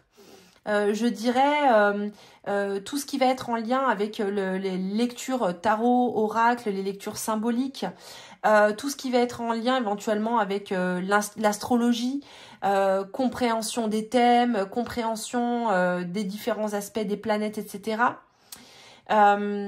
Sentir aussi peut-être les lignes de vie d'une personne, savoir si son chemin s'ouvre, si son chemin se ferme, peut-être aussi tout ce qui va être en lien avec la perception des synchronicités, donc lire les signes, en fait tout ce qui va être en lien, je dirais, avec l'inconscient. Parce que Athéna, donc elle va être en lien effectivement avec la sagesse intérieure, mais du coup avec l'inconscient, et donc là on va être en lien avec tout ce qui a trait à l'inconscient personnel. Donc, des personnes qui vont avoir une faculté à se connecter à leur propre inconscient, mais aussi à l'inconscient des autres, ce qui peut générer, on le verra, des difficultés parfois à supporter les énergies ambiantes. Par exemple, si vous prenez le métro, si vous faites vos courses, vous pouvez avoir des fois l'impression d'être submergé parce que vous avez peut-être cette faculté de vous connecter aux énergies ambiantes, aux énergies par exemple des groupes. Peut-être que pour vous c'est compliqué justement d'être en relation avec un ou des groupes parce que il y a vraiment ce truc là, je sens de je ressens en fait les perceptions des autres, je ressens leur inconscient, je ressens éventuellement leurs ombres. Et on va y venir aussi, mais du coup il y a l'aspect exorciste qui peut être présent chez vous et qui va se traduire notamment par le fait qu'on va révéler les ombres des autres, les ombres des personnes qui sont en face. Par exemple, ça peut passer par des personnes qui vont péter des câbles sur nous.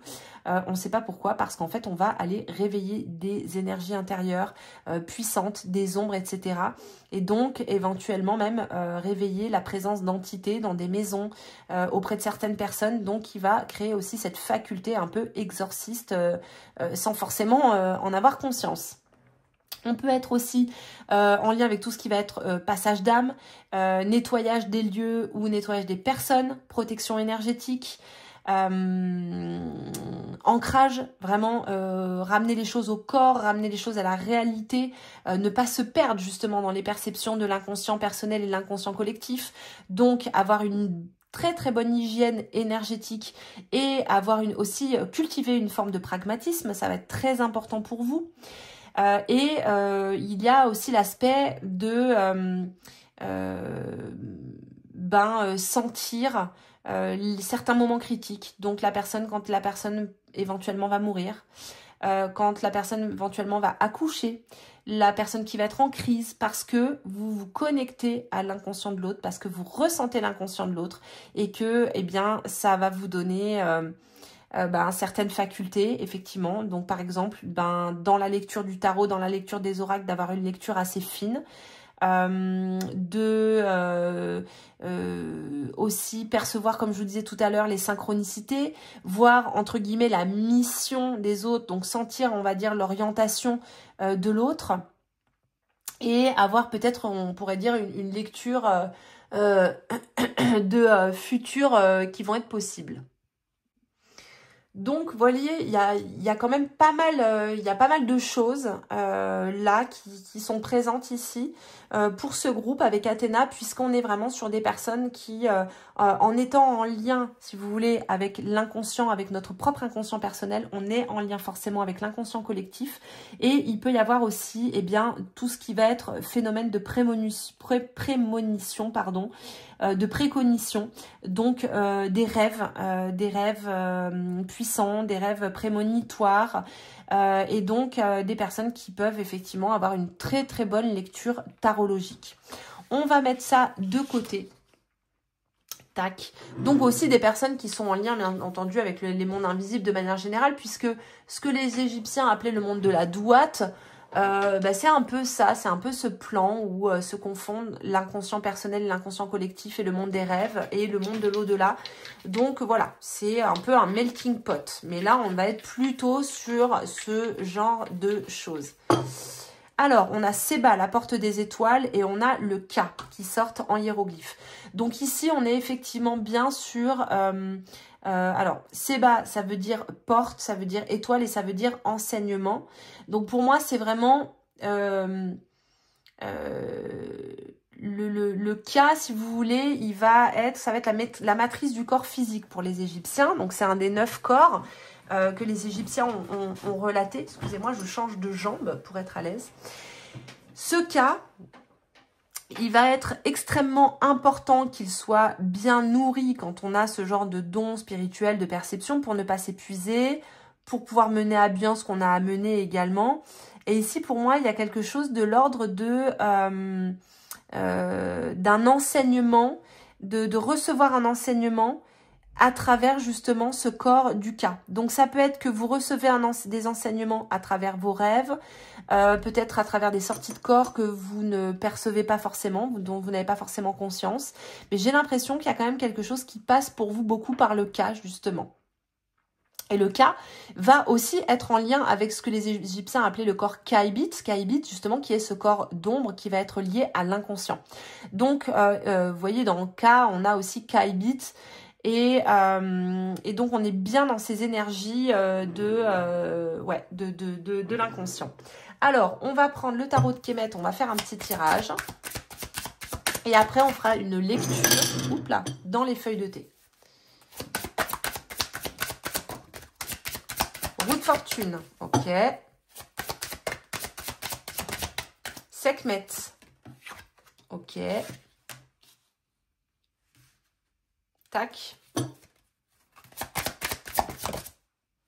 Alors, on a l'inconscient, bah oui, c'est pas mal.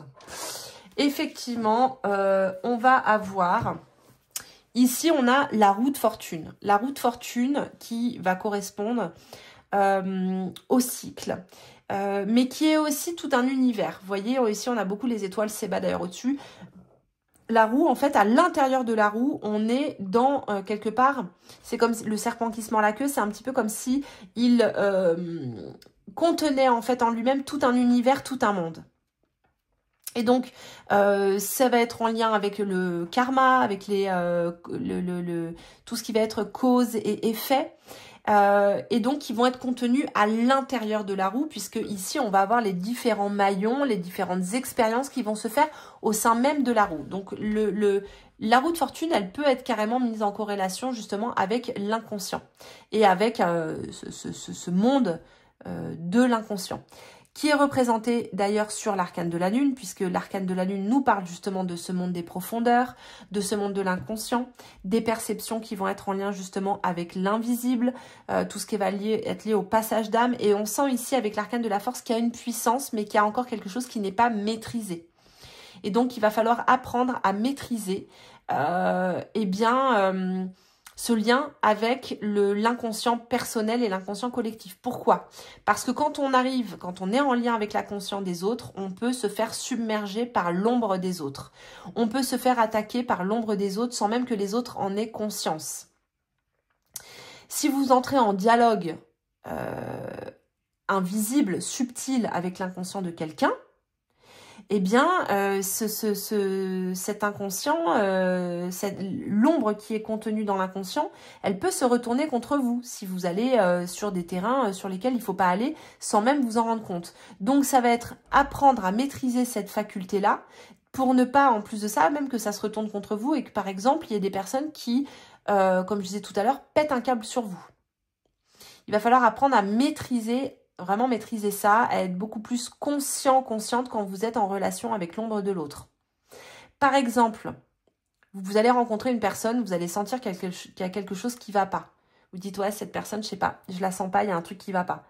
Quand vous dites ça, et ça arrive à tout le monde, vous êtes en relation avec son inconscient. Vous êtes mise en relation avec son inconscient. Vous avez perçu, ressenti quelque chose dans son inconscient, à travers ses ombres, qui ne matche pas avec votre propre énergie. Et donc, vous allez être sur la méfiance parce que vos antennes sont sorties, parce que vous avez senti qu'il y a quelque chose qui, si la relation devient trop intime, trop profonde, il y a quelque chose qui va mal se passer. Et donc, derrière, ici, on a la déesse Hathor. Ça va être trouver un équilibre entre Sekhmet et Hathor, qui sont quelque part les deux facettes d'une même pièce.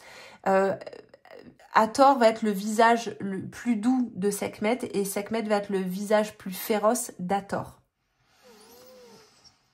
Hathor, Sekhmet, l'équilibre en fait entre ces deux déesses, c'est savoir changer à quel moment est-ce qu'on entre dans l'énergie de Sekhmet ou dans l'énergie d'Hathor. Et il ne s'agit pas d'être plus dans l'énergie de l'une ou de l'autre. D'accord? Vous voyez ici, Athéna, Hathor. Athéna, elle a la chouette. Hathor, elle a le faucon. Alors, vous me direz, Athéna, on peut plutôt la rapprocher de Nephthys. Mais là, ici, Nephthys, elle ne sort pas. Ici, pour moi, alors on va regarder, hein, est-ce qu'elle va sortir là? Mais pour moi, c'est surtout... Non, vous voyez, c'est Thoth qui sort. Donc Thoth qui va être justement, encore une fois, qui va ramener vers tout ce qui va être intériorité. Ça va être trouver un équilibre entre la puissance de Sekhmet, la douceur d'Hathor pour vous. On va regarder un petit peu ce qu'on a dans la tasse. Donc comme d'habitude, faites vos projections. Je ne vais pas forcément voir les mêmes choses que vous dans la tasse de thé. Donc c'est vraiment à vous de voir un petit peu ce qui apparaît. Hop. Donc ici, on a... Ok. Alors, ici, j'ai une tête de dragon, comme ça, vraiment de profil. Mais on peut... ouais, non, c'est pas Thoth. Non, c'est plutôt une énergie de dragon. Donc le dragon, qu'est-ce que c'est? C'est un archétype, hein, clairement, qu'on va retrouver dans plein de cultures différentes, dans plein de mythes différents. C'est une énergie de puissance, c'est une énergie également... Le dragon, c'est un gardien. C'est un gardien qu'on va retrouver notamment au niveau de l'inconscient, dans la psyché, dans l'inconscient collectif. À travers les mythes, en fait, le gardien, c'est le dragon, c'est un gardien. Donc, il va être gardien de l'inconscient, du trésor, en fait, qu'il y a dans les profondeurs de l'âme de quelqu'un. Donc ici, le dragon, qu'est-ce qu'il nous dit? Il nous dit que il faut que vous fassiez attention à ne pas aller trop loin. À ne pas aller trop loin, à ne pas être intrusif, bien entendu. Très important, toujours demander si par exemple, je sais pas moi, vous sentez quelque chose chez quelqu'un. Vous sentez que la personne porte quelque chose en elle. Jamais, au grand jamais, vous ne lui dites en fait ce que vous ressentez sans d'abord lui avoir demandé si elle était d'accord pour que vous lui disiez ce que vous ressentez. Ça, c'est très important. Et là, c'est ce que le dragon, c'est ce qu'il vient dire. Le dragon, il vient dire attention au consentement, attention à ne pas aller trop loin. Et là, c'est quand même vraiment pour moi une belle tête de dragon qui apparaît. Alors, je ne sais pas si vous voyez bien toute la profondeur, tout le relief, etc. Mais voilà.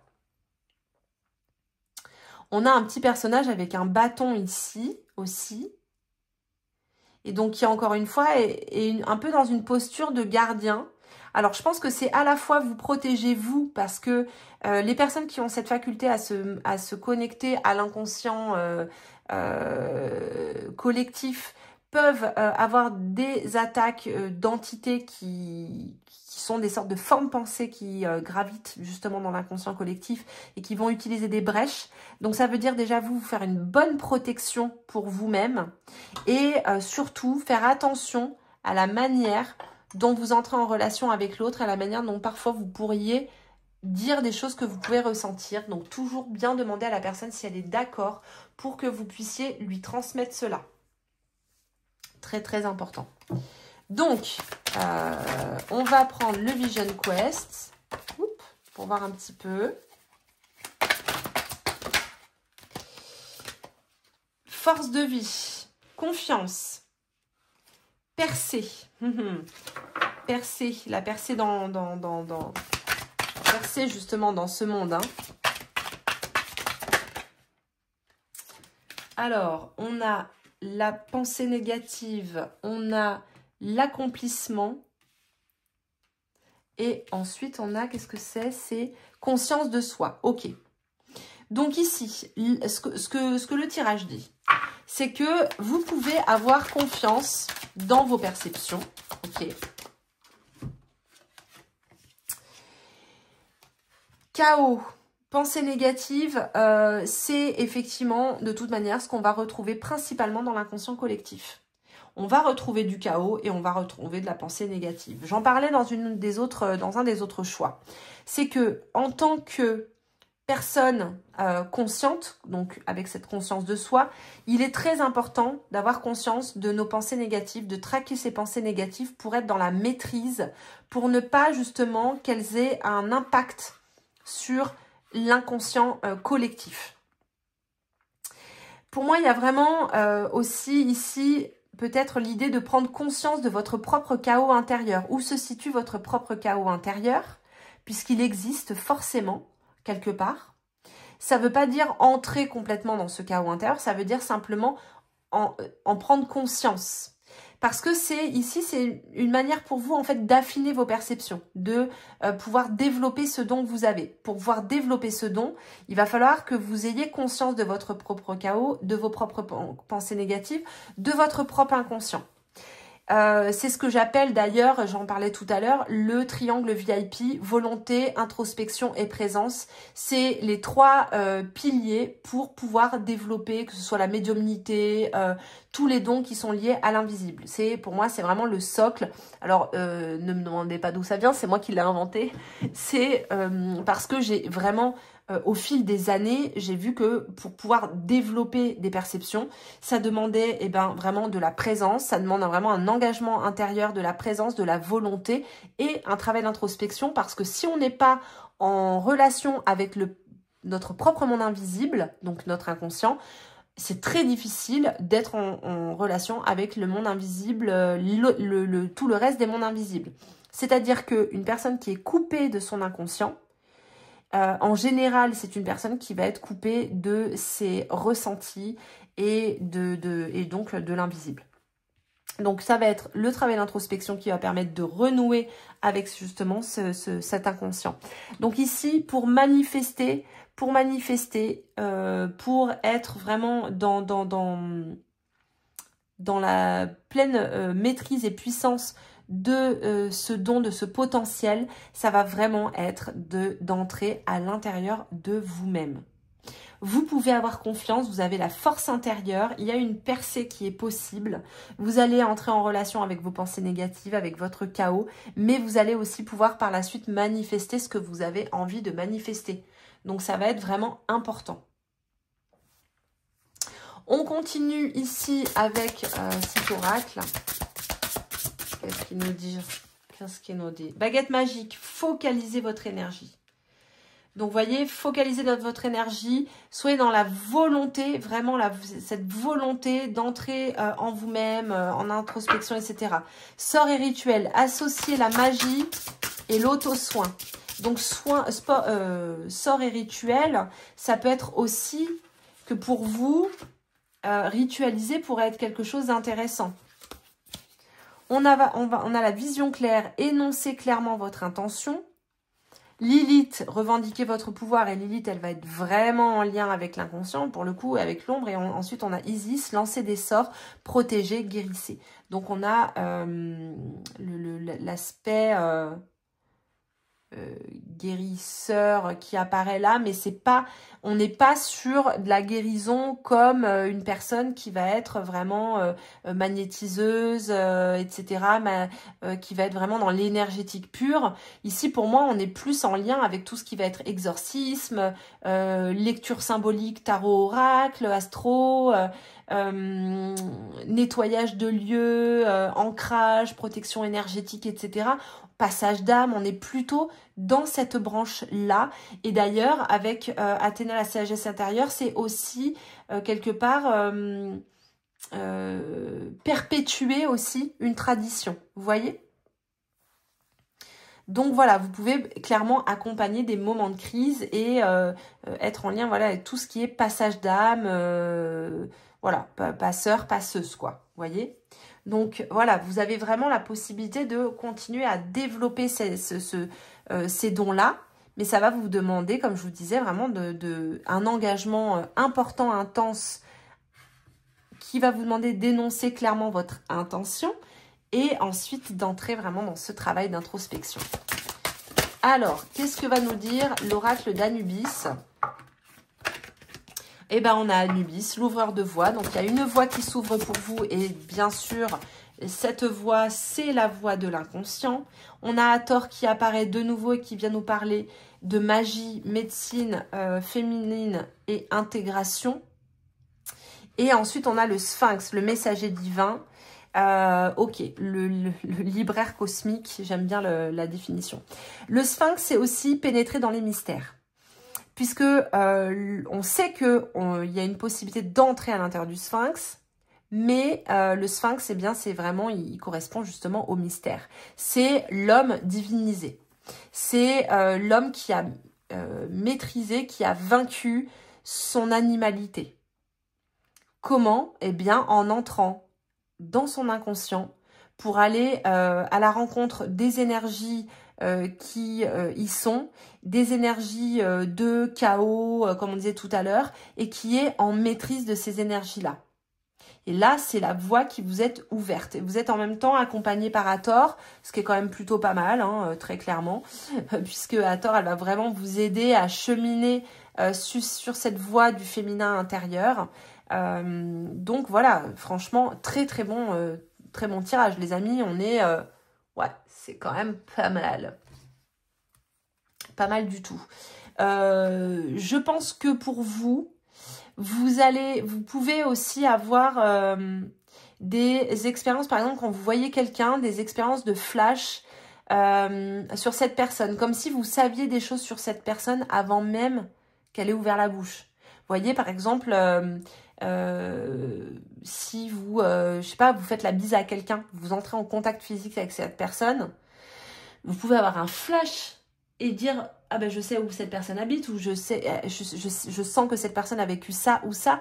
C'est parce que tout de suite, vous connectez à ce qui se cache derrière les apparences. Vous voyez ? Donc, vous pouvez aussi, vous, avoir la faculté de dissoudre les tensions dans un groupe. C'est-à-dire que si vous vous trouvez dans un groupe, vous allez être l'élément qui va soit être révélateur, donc qui va révéler l'ombre des autres. Donc ça ne veut pas dire que vous allez révéler que les autres sont mauvaises, hein, pas du tout. Hein. C'est qu'en fait simplement vous allez avoir, vous allez porter quelque chose qui fait que les autres, en votre compagnie, ils vont laisser leur ombre s'exprimer. Et d'ailleurs la plupart du temps après ils vont vous en vouloir, alors que c'est pas de votre faute, mais ils sentent qu'il y a quelque chose en vous qui fait exprimer des choses de leur part, en eux-mêmes, et donc ils vont vous en vouloir alors que c'est eux qui sont responsables. Et bien entendu, ce n'est absolument pas vous. Et donc, encore une fois, on retombe sur la fonction un peu exorciste qui fait que, en votre compagnie, le fait que vous soyez, en votre présence, eh bien, effectivement, les gens vont dire des choses qu'ils n'auraient pas faites ou dites avec d'autres personnes. Vous voyez ? Allez, on va finir avec les hiéroglyphes pour voir un petit peu ce qui va ressortir. On va prendre, si vous pouvez sortir ces hiéroglyphes un par un, ça nous arrangerait. Allez, pour vous, ce don, hop, de, voilà, c'est mieux. Donc, on va avoir le lion. Le lion, effectivement, hein, puissance, guérison. On va avoir Bess derrière. Très intéressant. Je parlais tout à l'heure. Ah ouais, je parlais des passages d'intérieur, des accompagnements de transition, tout ce qui va être accouchement, etc. Bah voilà. Hein. Bess, c'est ça. Hein, protection, accouchement, délivrance, etc. On est carrément là-dedans. Donc, passeuse. Et derrière, on va avoir l'abri, la protection, l'aboutissement. L'abri qui correspond aussi hein, à quelque chose qui va être intérieur, encore une fois. L'abri, le refuge, c'est aussi notre refuge intérieur. Donc, encore une fois, on est en lien avec cette intériorité. Ici, sur l'arcane de la Lune, on a les deux grands piliers qui correspondent en fait aux piliers en fait à l'entrée des temples et qui correspondent justement à l'ombre ici, qui vont d'ailleurs projeter de l'ombre par terre. Quand je vais en Égypte, on fait un exercice par rapport à ça justement de ressenti. Et donc là, ici, on est vraiment dans ces abris en fait intérieurs, ce temple intérieur, vous voyez. Donc voilà pour vous les amis, c'est pas rien. Être en lien avec l'inconscient collectif, c'est pas rien du tout. C'est aussi une responsabilité parce qu'on a bien entendu tous et tout un impact dessus, mais encore plus quand on est directement en lien avec ça. Je vous disais que vous pouviez faire aussi au niveau des rêves prémonitoires, mais aussi des grands rêves, c'est-à-dire vraiment des rêves qui vont être porteurs de messages pour l'humanité, que vous ne pourrez pas forcément diffuser au plus grand nombre, hein, mais c'est pas grave, parce que vous... ce qui peut être intéressant, c'est que vous pouvez aussi venir engrammer des choses dans l'inconscient collectif. Et donc, pour vous, pour développer cela, eh ben, ça va passer par continuer votre travail d'introspection, continuer votre travail d'ombre, donc ce qu'on appelle shadow work, qui va être important pour vous ici, les amis. Donc voilà, dites-moi en commentaire si ça vous a parlé, si ça vous a plu. Voilà, c'est cette guidance, ce tirage. Bien sûr, n'oubliez pas de vous abonner à ma chaîne YouTube, liker, nanana, et puis bah, de toute manière, on se retrouve très vite pour un prochain tirage. Bye bye! Bienvenue dans ce quatrième et dernier choix, les amis. Vous avez donc choisi eh bien, la carte Artémis gardienne. Vous et vos êtres chers êtes en sécurité et protégés sur le plan spirituel. On va découvrir la carte qui est en dessous. C'est un prototype de mon oracle des hiéroglyphes. Je ne sais pas encore quand est-ce qu'il va sortir, mais je suis en train de finir le livret. Et nous avons donc août, le temple. Ok. Alors, Artémis, gardienne du temple, quoi. Gardienne, temple, bah voilà, on est dans gardienne du temple. Et bien très clairement, pour moi, vous êtes dans le don de transmission, le don de gardienne de connaissance, gardienne de savoir, gardienne de mémoire. Et donc ça va comprendre tout un spectre. En plus, c'est vraiment un sujet que je connais bien, en plus les gardiennes du temple, puisque c'est un cursus initiatique que j'ai proposé plusieurs années de suite qui consiste en fait à entamer en fait un parcours initiatique sur la voie, sur la tradition égyptienne.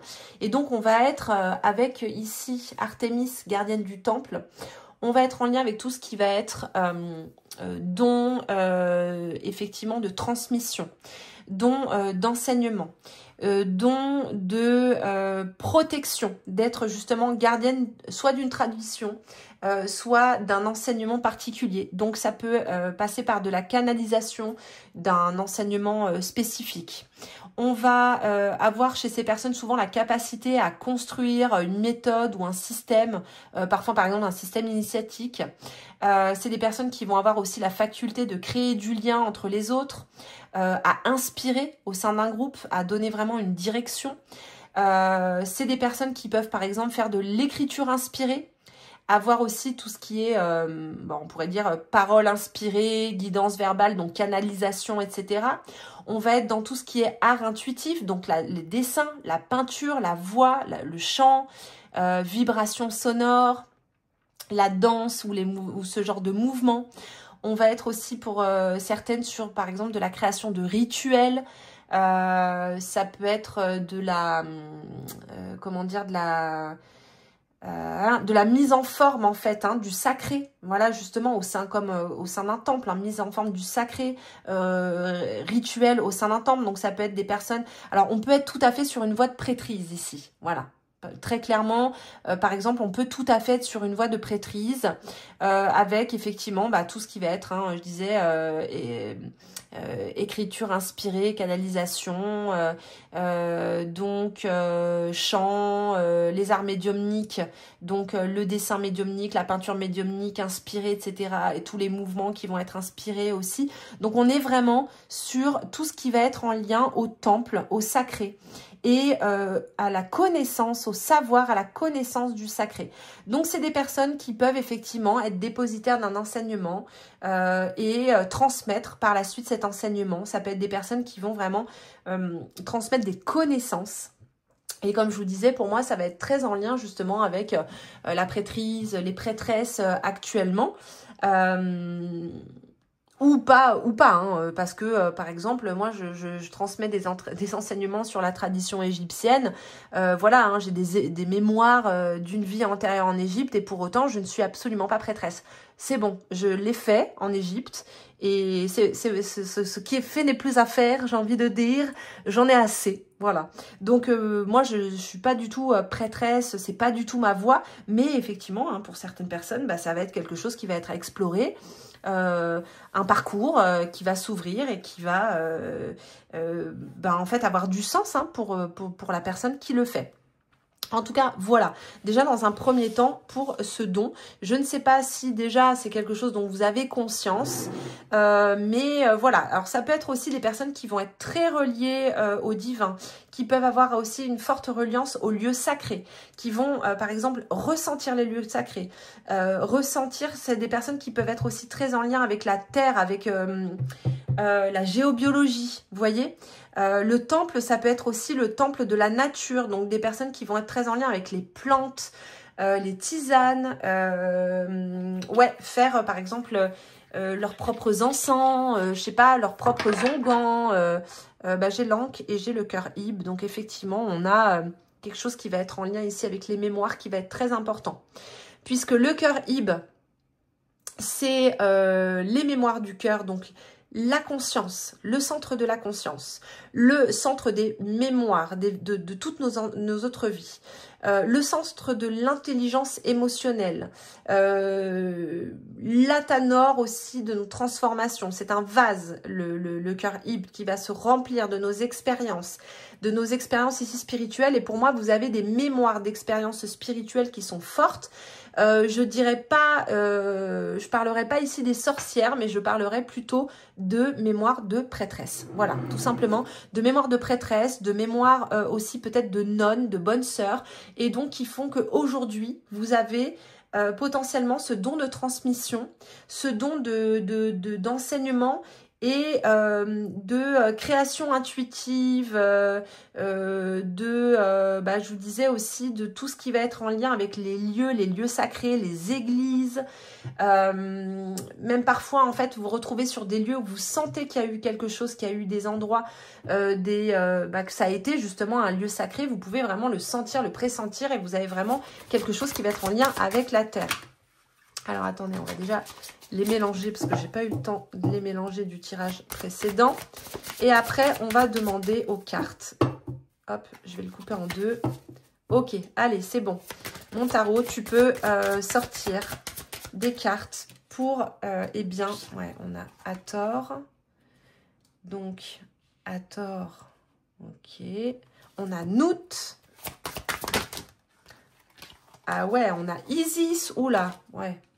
On est quand même vraiment sur les gardiennes des lignées féminines. Hein. On est vraiment sur, effectivement, les prêtresses. Les prêtresses. Et vous, quelque part, ce qui se passe, c'est qu'avec la Maison Dieu, vous venez rétablir quelque chose. Relever, redresser ce que les Égyptiens appelaient le pilier Djed, donc qui est représenté ici sur l'arcane de la Maison Dieu. Ce pilier Djed qui est la colonne vertébrale d'Osiris, symboliquement. Et donc, vous venez redresser ce qui a été mis à terre. Donc, pour moi, c'est vous faites revivre, en fait, les vieilles traditions. Vous faites revivre, en tout cas, vous avez la possibilité de faire revivre les anciennes traditions, de faire revivre d'anciens cultes, de faire revivre, justement, les prêtresses. Et que c'est quelque chose vraiment qui est inscrit dans vos mémoires. On a Isis qui évidemment est la grande prêtresse, l'impératrice avec Hathor qui est également qui va aussi parler de prêtrise. Si vous voulez, les prêtresses d'Hathor, c'était des prêtresses qui étaient en lien, qui étaient des danseuses, chanteuses et musiciennes, puisqu'elles prenaient le sistre, elles avaient le sistre comme instrument qui reproduisait le son primordial, le son aussi du vent dans les marais à travers les joncs et les papyrus. Donc le son primordial, la vibration primordiale qui leur permettait d'entrer dans des états de conscience modifiés. Donc vous avez peut-être vous-même cette faculté d'entrer dans des consciences modifiées, en état de conscience modifié, trans-chamanique, trans-médiumnique, hypnose, etc. Derrière, on a Nout qui est la mère d'Isis qui vient nous parler justement aussi quelque part de ses mémoires puisque c'est la voûte céleste. Donc, toutes les étoiles de la voûte céleste, ce sont des étoiles qui sont très anciennes. Parfois même, certaines sont déjà mortes. Donc, en fait, quand on regarde le ciel, on entre dans un autre domaine qui est aussi le domaine de la temporalité. Et puis, avec Isis qui est effectivement celle qui va être la gardienne des mémoires, etc.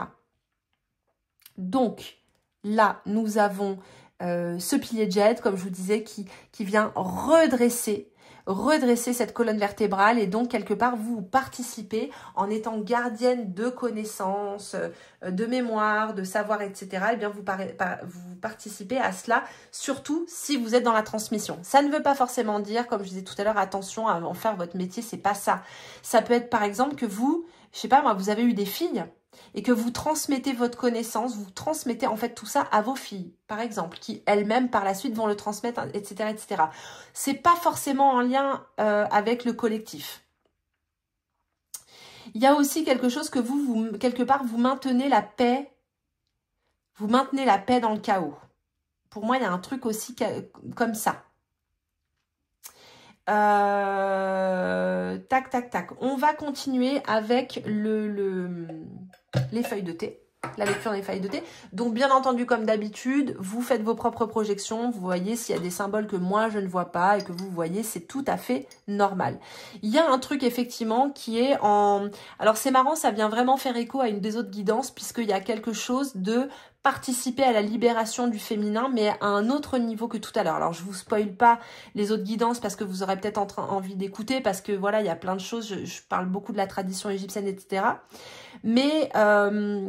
quelque part, vous êtes un peu en lien avec un autre groupe d'aujourd'hui. Vous êtes en lien avec un autre groupe. Ça se passe à un autre niveau pour vous. Mais voilà, là, ici, pour moi, il y a aussi le truc du serpent. D'ailleurs, serpent qui est présent sur les deux cartes ici. Puisque vous l'avez, je l'ai mis en fait au pied de l'impératrice ici. Vous avez un serpent qui passe. Donc souvent, il passe un peu inaperçu d'ailleurs. Et ici, vous avez bien entendu le cobra. Qui est juste là.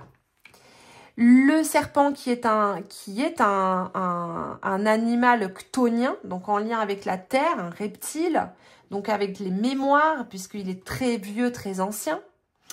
Il est également en lien avec la connaissance, et avec la transformation, la mue. Donc pour moi, il y a vraiment ce truc-là, il y a ce cobra-là qui se dresse, donc il y a la médecine du serpent aussi qui va être présente chez vous. Et le Nedjer, alors pour moi, il y a très clairement ici un lien aussi avec la divinité. Donc encore une fois, ça ramène à l'idée de prêtrise, puisque le drapeau du Nedjer, c'est ce hiéroglyphe qui doit être quelque part sur mes dés d'ailleurs. Il est où? Ouais, il est là, le drapeau, le Nedjer. Donc c'est le hiéroglyphe du Nedjer. Il apparaît ici dans la tasse, je ne sais pas si vous le voyez. Voilà, il est juste là, là. Hop. Pour moi, il montre justement que vous avez ce lien au divin, ce lien à la divinité. Ça peut être simplement à Dieu. Il peut y avoir quelque chose de très, chez vous, avec beaucoup de foi. Ça peut être, donc ça peut être Dieu, ça peut être une culture particulière, une tradition particulière, donc par exemple les Grecs, l'Inde, l'Égypte, la Rome antique, ça peut être voilà les traditions celtes, etc. Donc je ne sais pas. Mais vous êtes en lien quand même avec une tradition ésotérique ancienne, une culture ancienne. Et quelque part, pour moi, il y a vraiment cette notion d'avoir possiblement le don d'être gardienne des mémoires, gardienne du temple, en fait. Voilà, gardienne d'un temple. Ça peut être un temple de n'importe quelle tradition, de n'importe quelle culture. Hein. Vous pouvez même être dans une religion actuellement... voilà, catholique, musulmane, et être vraiment dans peut-être une recherche intérieure, une culture, avoir le besoin d'apprendre de plein de choses pour pouvoir bien peut-être aussi transmettre à vos enfants, etc. Je ne sais pas, je ne sais pas. Alors, on va d'abord bien les mélanger, hein, parce que j'ai pas encore eu le temps de les mélanger de tout à l'heure. Alors, le Vision Quest. Alors, attendez, je vais décaler juste là. Voilà. Alors, le Vision Quest. La joie. La joie, perte d'énergie. Donc, vous, votre indicateur, effectivement, vous pouvez rentrer dans une sorte de chaos intérieur dès que vous perdez trop d'énergie. Votre indicateur, c'est la joie. Quand vous commencez à être moins dans la joie, c'est certainement que vous êtes en perte d'énergie et là, ça va pas. Vous pouvez rentrer dans une sorte de chaos intérieur ou même peut-être parfois physique. Vous voyez? Je crois qu'il y en avait une qui s'était retournée. On a ici le 4 de la Terre, on a la sécurité. Votre sécurité, c'est justement votre énergie. Donc pour vous, ça va être très important de veiller à avoir... de bonnes réserves énergétiques, une énergie suffisante.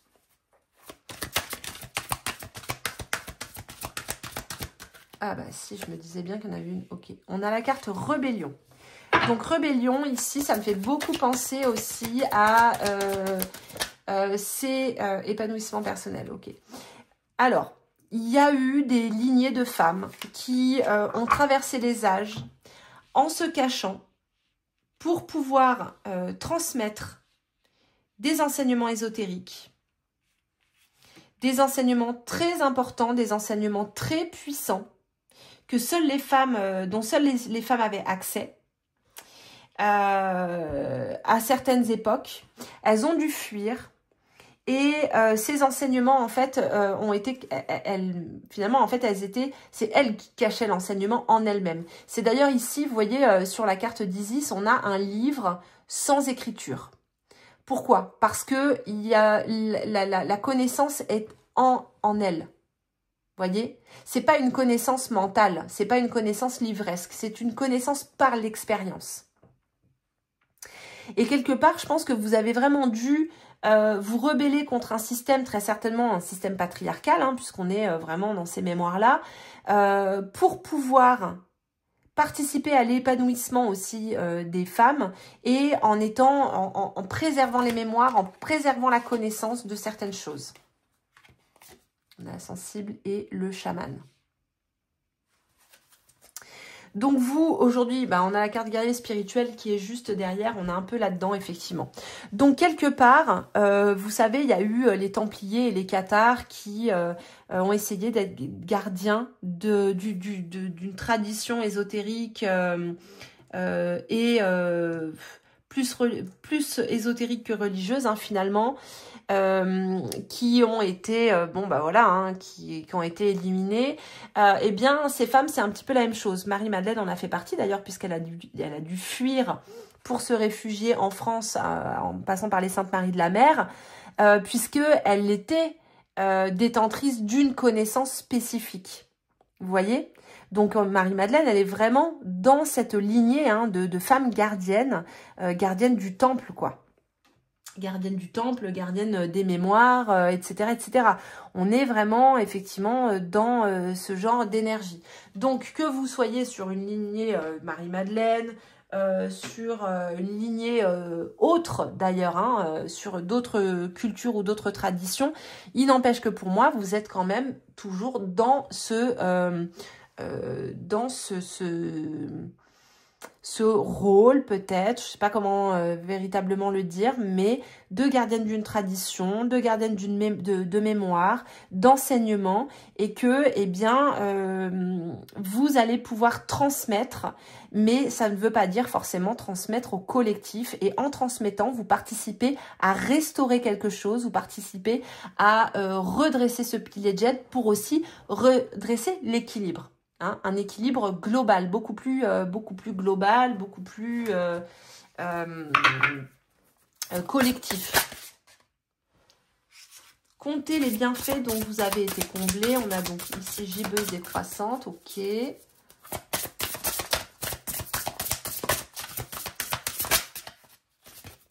Continuez à aller de l'avant, vous réussirez. Le moment est venu de vous engager. Encore une fois, il y a vraiment la notion d'engagement qui est importante là. Donc, voilà, l'engagement va être important. Et ensuite, vous êtes au seuil d'une dimension supérieure.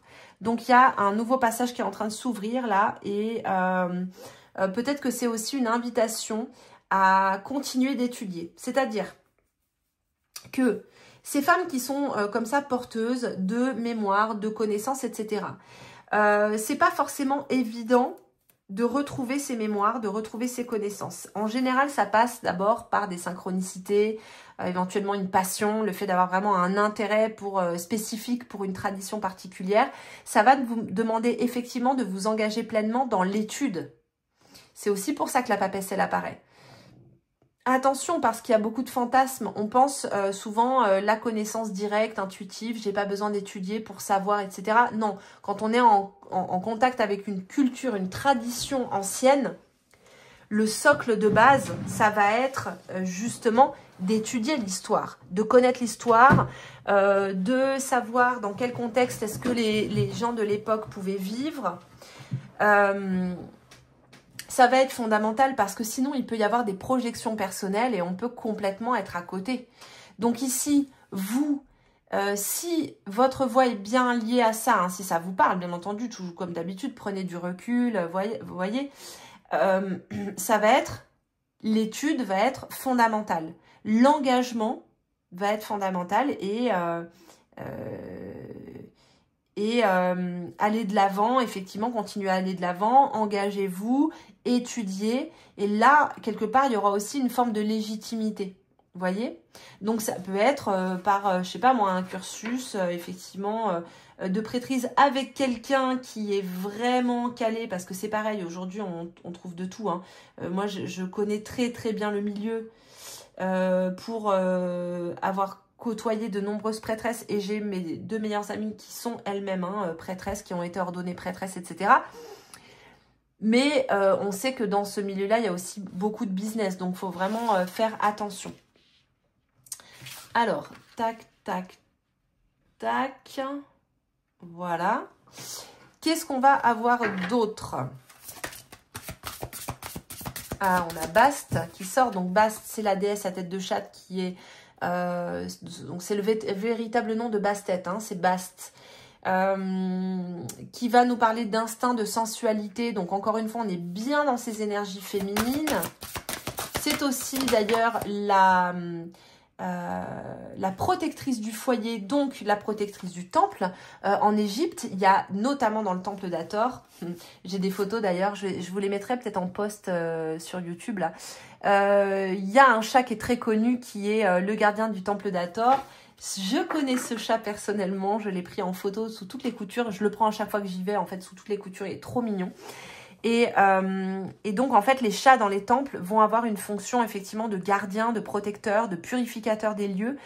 Surtout dans les temples aujourd'hui où il y a énormément de passages, énormément de personnes qui passent.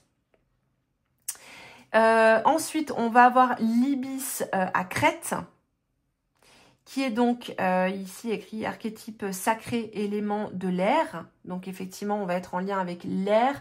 Donc l'air, ça va être tout ce qui est en lien aussi avec les mémoires, tout ce qui est très volatile. On a beaucoup d'air hein, d'ailleurs hein, ici sur les cartes. On a aussi derrière Osiris, la régénération, la transmutation et la beauté. Donc Osiris, régénération, on est un petit peu dans l'énergie de la maison Dieu, donc du pilier Jed. Donc c'est cette régénération qui va permettre de rétablir un équilibre, de rétablir quelque chose, de transmuter les énergies. Et donc ça passe pour vous bien par le fait d'être gardienne d'un savoir, d'une connaissance de quelque chose. Vous par exemple, ça peut être les plantes. Par exemple, vous avez des connaissances sur les plantes, vous avez des connaissances sur les pierres, vous avez des connaissances sur, je sais pas, sur plein de choses différentes, comment les tisanes, les encens. Eh bien, en fait, juste ça, le fait après de pouvoir transmettre ça, par exemple, à votre enfant, ouais, votre fille ou même à votre fils, à d'autres personnes autour de vous sans pour autant en faire votre métier, vous participez à cet archétype de la gardienne. Vous participez en fait. Et il n'y a pas de petite transmission. Que ce soit à petite échelle ou à grande échelle, on est toujours dans la transmission. Et c'est ça en fait qui va être le plus important. Il ne faut pas chercher à vouloir à tout prix transmettre au plus grand nombre. Ça peut être simplement aussi de vivre intensément votre lien au temple. Vous voyez ? Mais c'est pour vous, en fait, il y a quelque chose de très mystique. Voilà, dans votre thème, là, dans votre don, il y a quelque chose de très mystique. Vous avez un don mystique. Ça peut être pour vous aussi de vous engager sur une voie initiatique. Par exemple, la voie initiatique égyptienne. Bon, je vous dis ça, c'est dur. Il y a pas grand monde hein, qui transmet sur la voie initiatique égyptienne. Et surtout que moi, j'ai plus ou moins arrêté. Je vais reprendre un peu de transmission parce que je vais proposer à partir du mois de décembre des souscriptions sur ma chaîne YouTube ce qui permettra justement hein, de subventionner, on va dire, toutes les guidances que je vous fais, etc. Et là, je ferai quand même des transmissions sur la voie ésotérique égyptienne. Voilà, il y aura des transmissions tous les mois. Mais sinon, voilà, ça peut être vraiment simplement d'être déjà dans votre thème mystique. Déjà, pour vous, c'est quelque chose qui peut être très important. Ouais, voilà. Donc, on va prendre les petits hiéroglyphes pour voir un petit peu, pour finir, ce qui sort pour vous. Alors, qu'est-ce qu'on a là? Ah, on a le cœur, relier, unir. Le cœur Ib.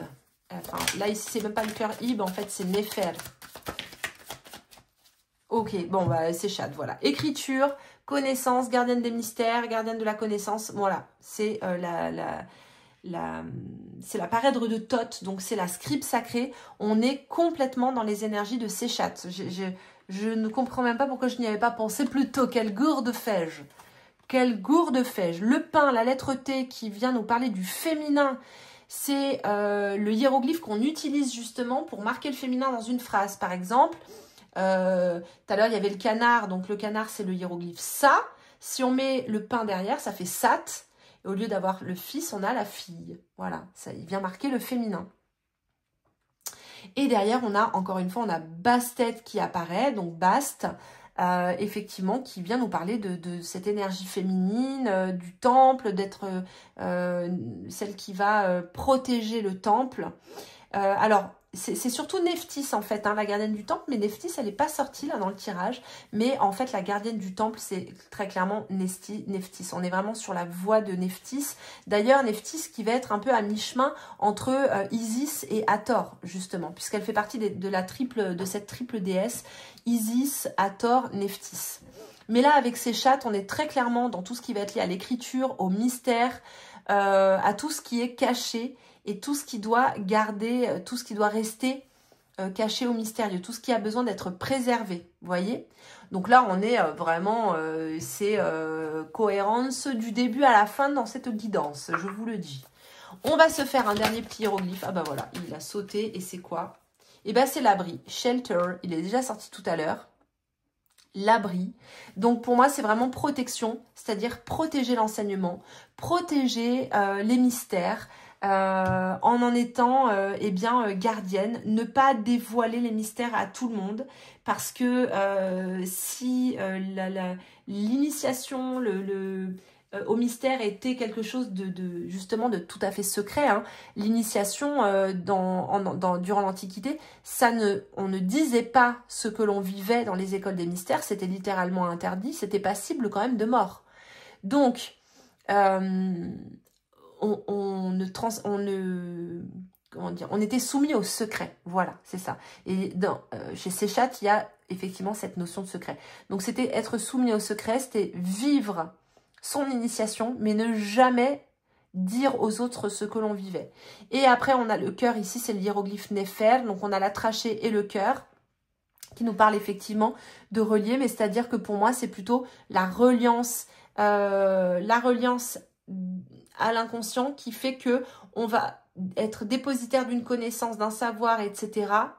Et en fait, on va le confier à l'inconscient collectif. Et quand chacune sera prête, il pourra y piocher dedans. Comme un livre invisible, comme celui que tient la papesse sur ses genoux. Donc voilà, vous me direz en commentaire si ça vous a parlé. Les amis, cette guidance est terminée. Dites-moi si ça vous a plu. N'hésitez pas bien sûr à liker cette vidéo, commenter, vous abonner. Et puis je vous dis à très vite pour une prochaine guidance. Demain, après-demain, puisque là, vous verrez cette guidance jeudi. Et le samedi matin, je décolle pour l'Égypte. Voilà les amis, je vous souhaite une très bonne soirée et je vous dis à très vite. Bye bye.